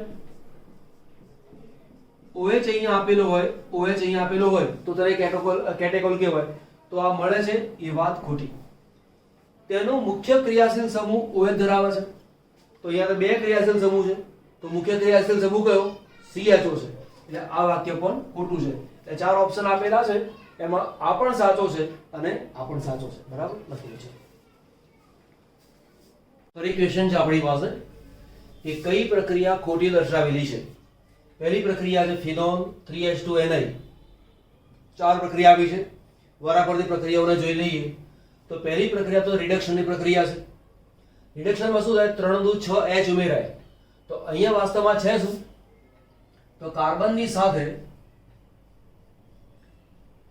આ રીતે આપેલું છે અહીંયા છે OH double bond single bond double bond single bond double bond આ જગ્યાએ H છે એક H અહીંયા છે એક H અહીંયા આ આપણી રચના છે હાઇડ્રોજન ઉમેરાય તો આ બોન્ડ નીકળી જાય આ બોન્ડ નીકળી જાય આ બોન્ડ નીકળી જાય એક એક H નો વધારો થાય અહીંયા 2 થઈ જાય આ 2 થઈ જાય 2 2 અને 2 તો આ રીતે અને એક H આવી જાય અહીંયા ટૂંકમાં શું બની જાય આ રચના બને તો આ જે પ્રક્રિયા છે કઈ ખોટી દર્શાવેલી છે તો આ જે પ્રક્રિયા છે કેવી છે સાચી પ્રક્રિયા છે એટલે આ પ્રક્રિયા સાચી છે પછી છે પિરિડીન સાથેની પ્રક્રિયા પિરિડીન સાથેની પ્રક્રિયાની અંદર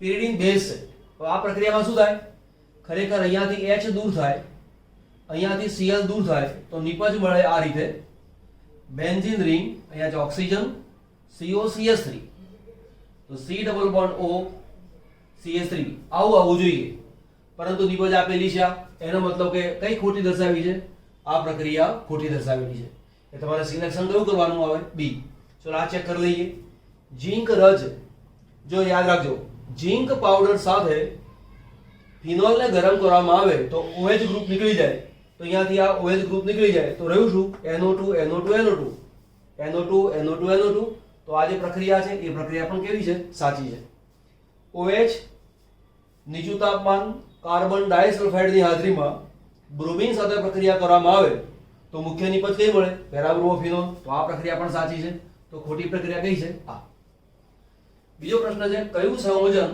કેનિઝારો ન આપે હવે કેનિઝારો પ્રક્રિયા કોણ આપે અને કોણ ન આપે એના વિશે બિલકુલ ક્લિયર કટ હોવું જોઈએ કે આલ્ફા કાર્બન પાસે H ના હોવો જોઈએ બરાબર અગત્યનો પોઈન્ટ શું છે આલ્ફા કાર્બન પાસે H ન હોય અને જ્યારે ન હોય ત્યારે તે કેનિઝારો પ્રક્રિયા આપે હવે વારા પરથી તમે જુઓ કે આલ્ફા કાર્બન કયો છે તો આ જે રચના છે એ રચનાને તમે ગણશો આ રીતે જેમ કે CH3 ત્રણ વાર છે એટલે CH3 અહીંયા છે CH3 આ છે કાર્બન અને આ છે CHO આ આલ્ડીહાઇડ નો કાર્બન એટલે કાર્બોનિલ કાર્બન કાર્બોનિલ કાર્બનનો પાડોશી કાર્બન એને કહેવાય આલ્ફા કાર્બન આની પાસે H નથી માટે આ કેનિઝારો આપે કેનિઝારો કોણ આપે આલ્ફા કાર્બન પાસે H ના હોય એ કેનિઝારો આપે આની પાસે H નથી માટે આ કેનિઝારો આપે સેમ થિંગ અહીંયા જોઈએ આની રચના શું આવે Cl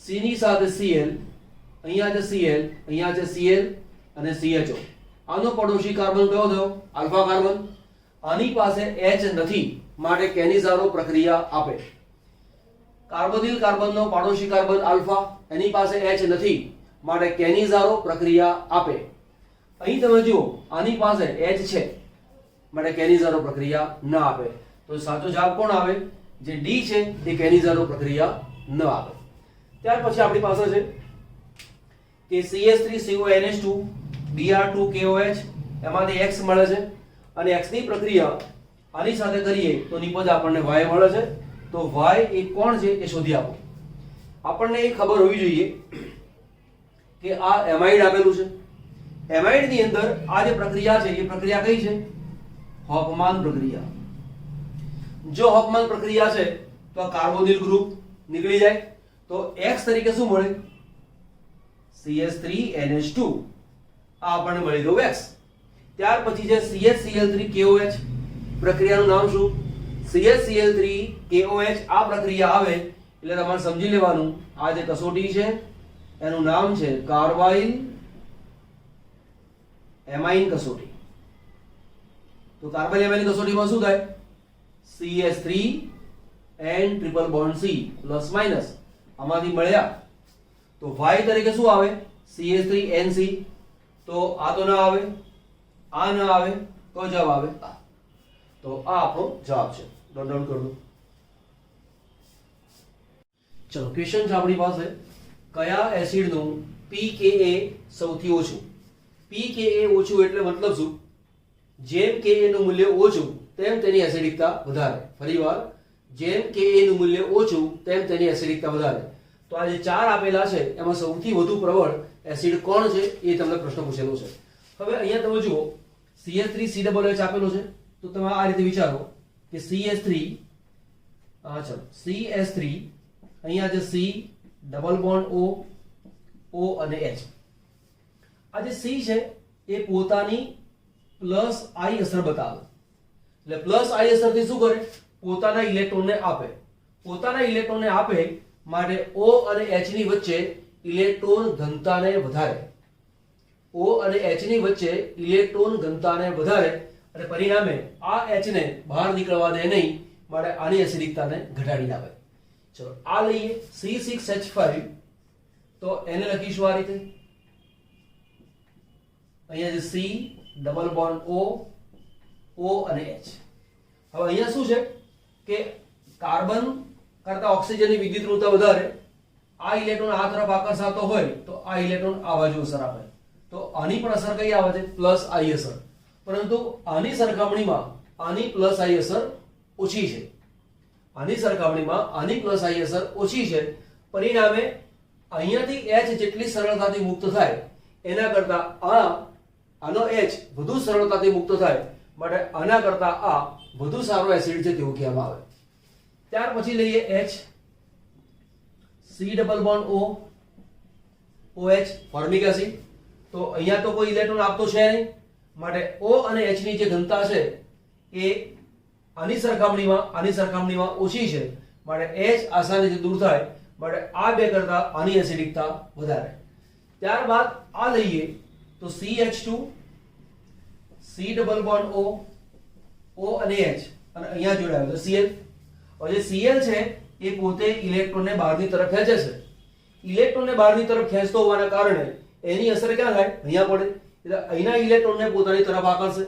અહીંયા ઇલેક્ટ્રોન આકર્ષે માટે O અને H વચ્ચેની બંધની પ્રબળતા ઘટી જાય, માટે આ H આસાનીથી આપે. તો આ સૌથી વધુ પ્રબળ એસિડ છે, અને સૌથી વધુ પ્રબળ એસિડ હોવાના કારણે જવાબ શું આવશે? D. એટલે સૌથી પહેલા D એ સૌથી વધુ પ્રબળ એસિડ છે. પ્રબળતાની વાત તો કરવા જાઓ તો D એ સૌથી વધુ પ્રબળ આવે. ત્યાર પછી તમારી પાસે ફોર્મિક એસિડ આવે એટલે C આવે. ત્યાર પછી તમારી પાસે બેન્ઝોઇક એસિડ આવે એટલે કે B આવે, અને ત્યાર પછી કોણ આવે? A. તો એસિડિકતાનો જો ક્રમ પૂછેલો હોય તો આ રીતે આવે. થેલાલ્ડિહાઇડમાં સિગ્મા અને પાઈ બંધની સંખ્યા ગણો. ઓપ્શન આપેલા છે સિગ્મા અને પાઈ બંધના, મેં લખ્યા નથી, પણ થેલાલ્ડિહાઇડનું સૂત્ર ખબર હોવી જોઈએ. થેલાલ્ડિહાઇડ કોને કહેવાય? તો બેન્ઝીન રિંગ, અહીંયા છે CHO, અહીંયા છે CHO, પાસેના બે કાર્બન ઉપર CHO હોય તો તેને કહેવાય છે થેલાલ્ડિહાઇડ. જો આ CHO અહીંયા હોય તો આઇસોથેલાલ્ડિહાઇડ. જો આ CHO અહીંયા હોય તો ટરથેલાલ્ડિહાઇડ. હવે આને મારે લખવું તો લખાય કેવી રીતે? પહેલા તો કાર્બનના સ્ટ્રક્ચર તમે બનાવી દો. પછી અહીંયા છે C double bond O, C double bond O અને H. અહીંયા પણ C double bond OH, double bond, single bond, double bond, single bond, double bond. એક H અહીંયા છે, એક H અહીંયા છે, એક H અહીંયા અને એક H અહીંયા. તો આ સૂત્ર થઈ ગયું. તો પહેલા આપણે પાઈ બોન્ડની કિંમત ગણી લઈએ. પાઈ બોન્ડ ક્યાં છે? તો પાઈ બોન્ડ 1, 2, 3, 4 અને 5. ફરીવાર 1, 2, 3, 4 અને 5. તો આ 5 પાઈ બોન્ડ આપણી પાસે આવ્યા. હવે મારે ગણવું છે સિગ્મા બોન્ડ. તો જેટલા સિંગલ બોન્ડ છે એ બધા સિગ્મા બોન્ડ કહેવાય. તો આ ડબલ બોન્ડ છે, એમાં એક પાઈ બોન્ડ છે અને બીજો કયો બોન્ડ છે? સિગ્મા. એટલે સિગ્મામાં 1 અહીંથી સ્ટાર્ટ કરવાનું. 1, 2, 3, 4, 5, 6, 7, 8, 9, 10, 11, 12, 13, 14, 15 અને 16. તો આની કિંમત કેટલી આવે? 100. તો આપણો આન્સર જે ઓપ્શન આપેલો હોય એને તમારે સિલેક્ટ કરી લેવાનો. કયું સંયોજન કાર્બાઇલ એમાઇન કસોટી આપે? તો તમને ખબર હોવી જોઈએ કે કાર્બાઇલ એમાઇન કસોટી કોણ આપે? તો કાર્બાઇલ એમાઇન કસોટી પ્રાથમિક એમાઇન આપે. પ્રાથમિક એમાઇન આપે. એવું માનશો નહીં કે પરીક્ષામાં આ જ પ્રશ્નો પૂછાવાના છે. પરંતુ આ કોન્સેપ્ટ કહેવાય. આની પર આધારિત આ ઉદાહરણ બદલી નાખે. દાખલા તરીકે અહીંયા ફેનાલ્ડીહાઇડ પૂછેલું છે, બરાબર, એની જગ્યાએ થેલિક એસિડ આપે. થેલિક એસિડમાં શું કરવાનું? C=H કરવાનું.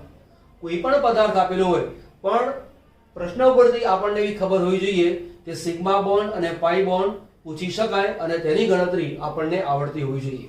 તો અહીંયા તો આ પદાર્થનું સૂત્ર લખીએ, N-મિથાઇલ બેન્ઝાઇલ એમાઇન. સૂત્ર લખતા આવડતું જોઈએ.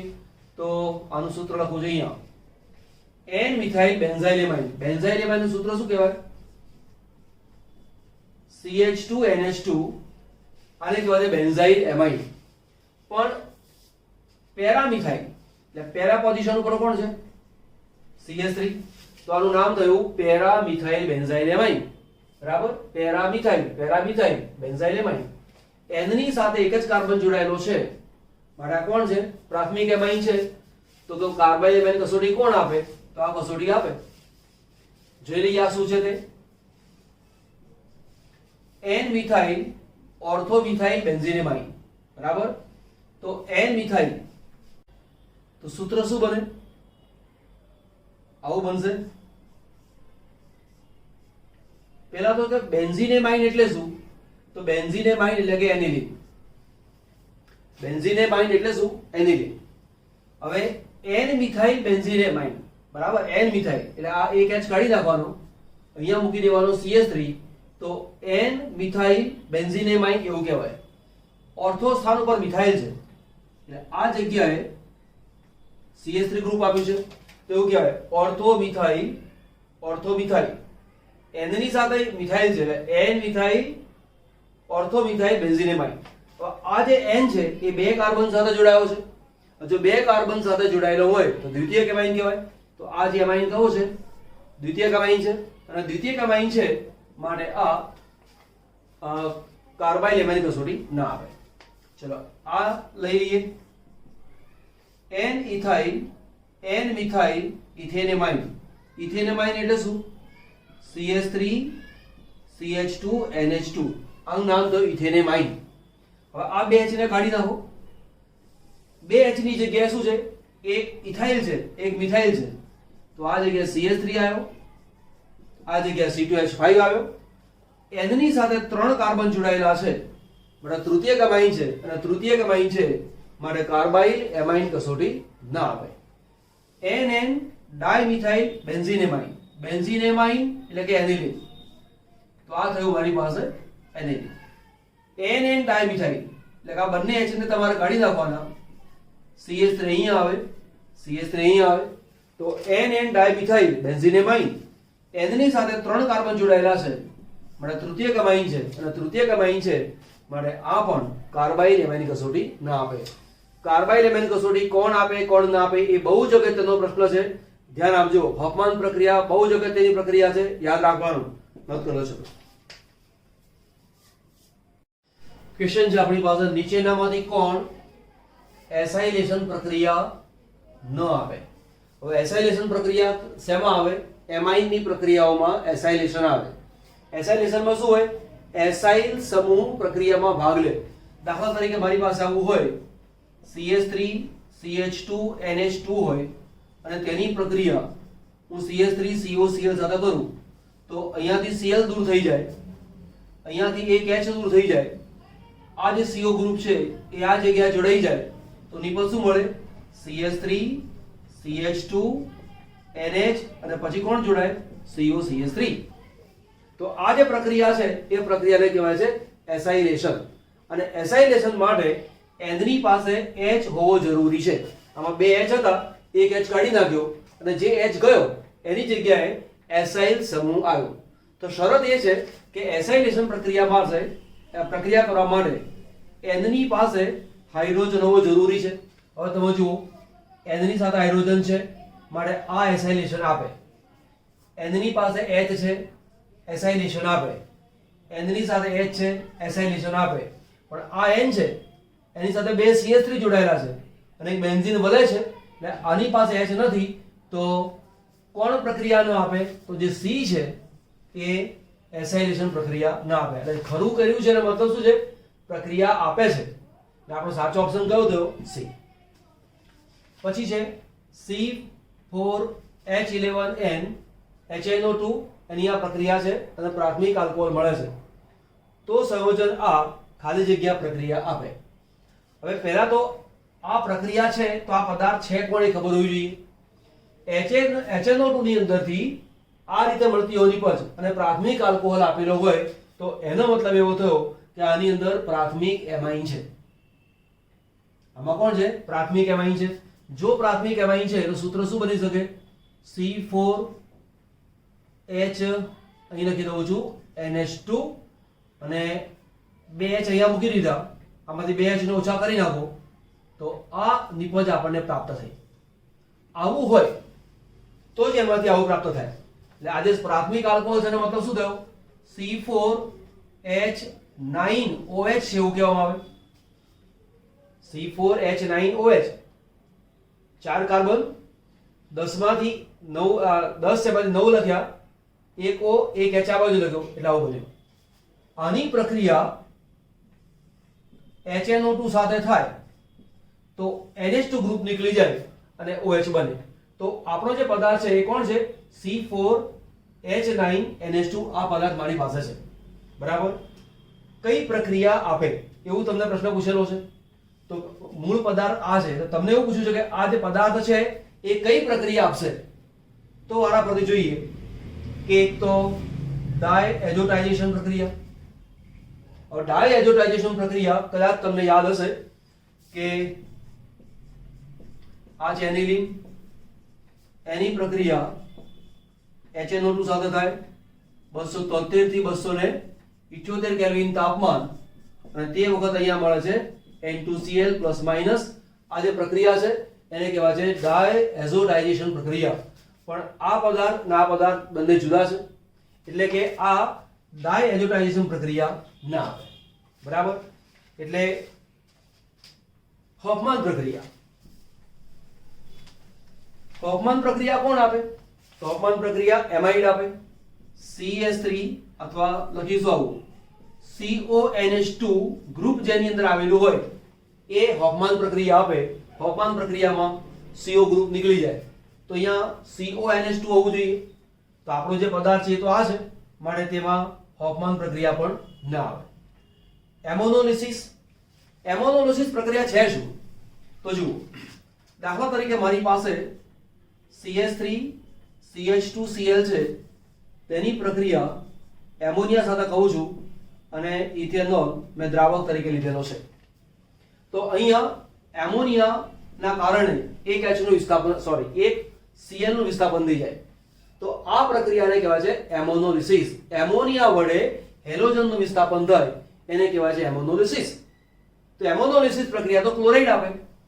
આપણો પદાર્થ એમાઇન છે એનો મતલબ કે આ પણ મળે નહીં. હવે રહ્યો આઇસોસાયનાઇડ. તો આઇસોસાયનાઇડ ક્યારે મળે? તો તમને ખબર હોવી જોઈએ કે આ જે પદાર્થ છે એ આ રીતે છે C4H9NH2 તો અહીંયા CHCl3 પ્લસ 3KOH ઇથેનોલની હાજરી ને ગરમ કરો તો કાર્બાઇલ એમાઇન કસોટી આવી ગઈ. તો કાર્બાઇલ એમાઇનમાં શું બને? C4H9N=C આવું મળે. આઇસોસાયનાઇડ બન્યું. એનો મતલબ કે આ જે પદાર્થ છે એ કઈ પ્રક્રિયા આપશે? આઇસોસાયનાઇડ પ્રક્રિયા આપે. 1 2 અને 3 આ પ્રક્રિયા નહીં આપે. બરાબર. ચલો પછી લખ્યું છે આપણી પાસે ગ્લુકોઝના એક અણુમાં કેટલા કિરાલ કાર્બન હોય? તો ગ્લુકોઝનું સૂત્ર ખબર હોવી જોઈએ. CHO અહીંયા છે HOH HOH HOH ફરી HOH નહીં કોણ છે? CH2OH. આ કાર્બન કિરાલ છે, આ પણ કિરાલ કાર્બન, આ પણ કિરાલ કાર્બન, અહીંયા પણ કિરાલ કાર્બન. તો કેટલા કિરાલ કાર્બન છે? તો જવાબ કેટલો છે? 4. એક સાથે બીજો બી પ્રશ્ન કહી દઉં કે તેના કેટલા સમઘટકો મળે? કેટલા પ્રકાશ ક્રિયાશીલ સમઘટકો મળે? તો કે 2n એટલે 2/4. n શું છે? n બરાબર અસમ કાર્બનની સંખ્યા. તો 2⁴ તો 2 દુ 4 દુ 8 દુ 16 તો એના સમઘટકોની સંખ્યા કેટલી આવે 16 આ એક્સ્ટ્રા યાદ રાખજો કયો એમિનો એસિડ પ્રાથમિક એમાઇન સમૂહ ધરાવતો નથી તો જે પ્રોલિન છે એ પ્રોલિનનું જે સૂત્ર છે એ આ રીતનું આપેલું છે તમારી પાસે અહીંયા છે NH આ રીતે છે અહીંયા આવે છે COOH ગ્રુપ આપેલું છે બરાબર અને અહીંયા H જ હોય તો આ જે N છે એ બે જગ્યાએ જોડાયેલો છે એટલે દ્વિતીયક એમાઇન છે માટે કયો પ્રાથમિક એમાઇન ધરાવતો નથી તો આ પ્રાથમિક એમાઇન ધરાવતો નથી આ પણ પ્રાથમિક છે આ પણ પ્રાથમિક છે ટેક્સ્ટ બુક ને જરા જોઈ લેવાની અને બંધારણને પણ એકવાર ચેક કરી લેવાના બરાબર નથી ચલો DNA માં કયો વિષમ ચક્રીય બેઝ હાજર નથી જો આ પ્રકારના પ્રશ્ન માટે તમને આ વસ્તુને યાદ રાખવાની મેં ચેપ્ટર ચલાવ્યું ત્યારે બી કહ્યું હતું અને એ છે અહીં લખું છું DNA અહીં લખું છું RNA અહીં લખું છું પ્યુરિન અહીંયા લખું છું પિરિમિડિન AGCT અને અહીં છે AGCU આને ગોખીને રાખવાનું બરાબર પાક્કું મોઢે કરજો કારણ કે આની પર આધારિત MCQ ઘણી બધી એક્ઝામમાં પૂછાતા જ હોય છે આજ પૂછાય નહીં કોઈક વાર આની પર આધારિત કોઈ બીજું આપેલું હોય તો જો એડેનિન બરાબર પછી ગ્વાનિન શેમાં છે DNA માં તો આ DNA જો આ રહ્યું તો A એટલે એડેનિન એ છે G એટલે ગ્વાનિન એ છે C એટલે યુરેસિલ તો જો થાઇમિન છે સાઇટોસિન છે યુરેસિલ નથી તો DNA ની અંદર યુરેસિલ નથી તો બેઝ કયો હાજર નથી તો યુરેસિલ હાજર નથી આને આ કોઠાને મોઢે કરવાનું પછી જે અહીંયા નીચેના માંથી કયા પ્રક્રિયક સાથે ગ્લુકોઝનો અણુ પ્રક્રિયા કરતો નથી તો તમને ખબર હશે ગ્લુકોઝની અંદર C=OH ગ્રુપ છે કાર્બોનિલ ગ્રુપ છે તો HCl ની પ્રક્રિયા થાય NH4OH હાઇડ્રોક્સિલ એમાઇન સાથે પ્રક્રિયા થાય ફિનાઇલ હાઇડ્રોજન સાથે પ્રક્રિયા થાય પરંતુ NaHSO3 સાથે પ્રક્રિયા થતી નથી આ તમને સમજાયેલું છે ધ્યાન આપજો HCO3 નો ભૌમિતિક આકાર કયો ભૌમિતિક આકાર માટે સંકરણ તમને ખબર હોય તો આસાનીથી આવડી જાય મેં તમને શીખવાડ્યું હતું કે XY = 1/2 પછી કેન્દ્રસ્થ પરમાણુના સંયોજકતા ઇલેક્ટ્રોન વત્તા એક સંયોજક પરમાણુની સંખ્યા ઓછા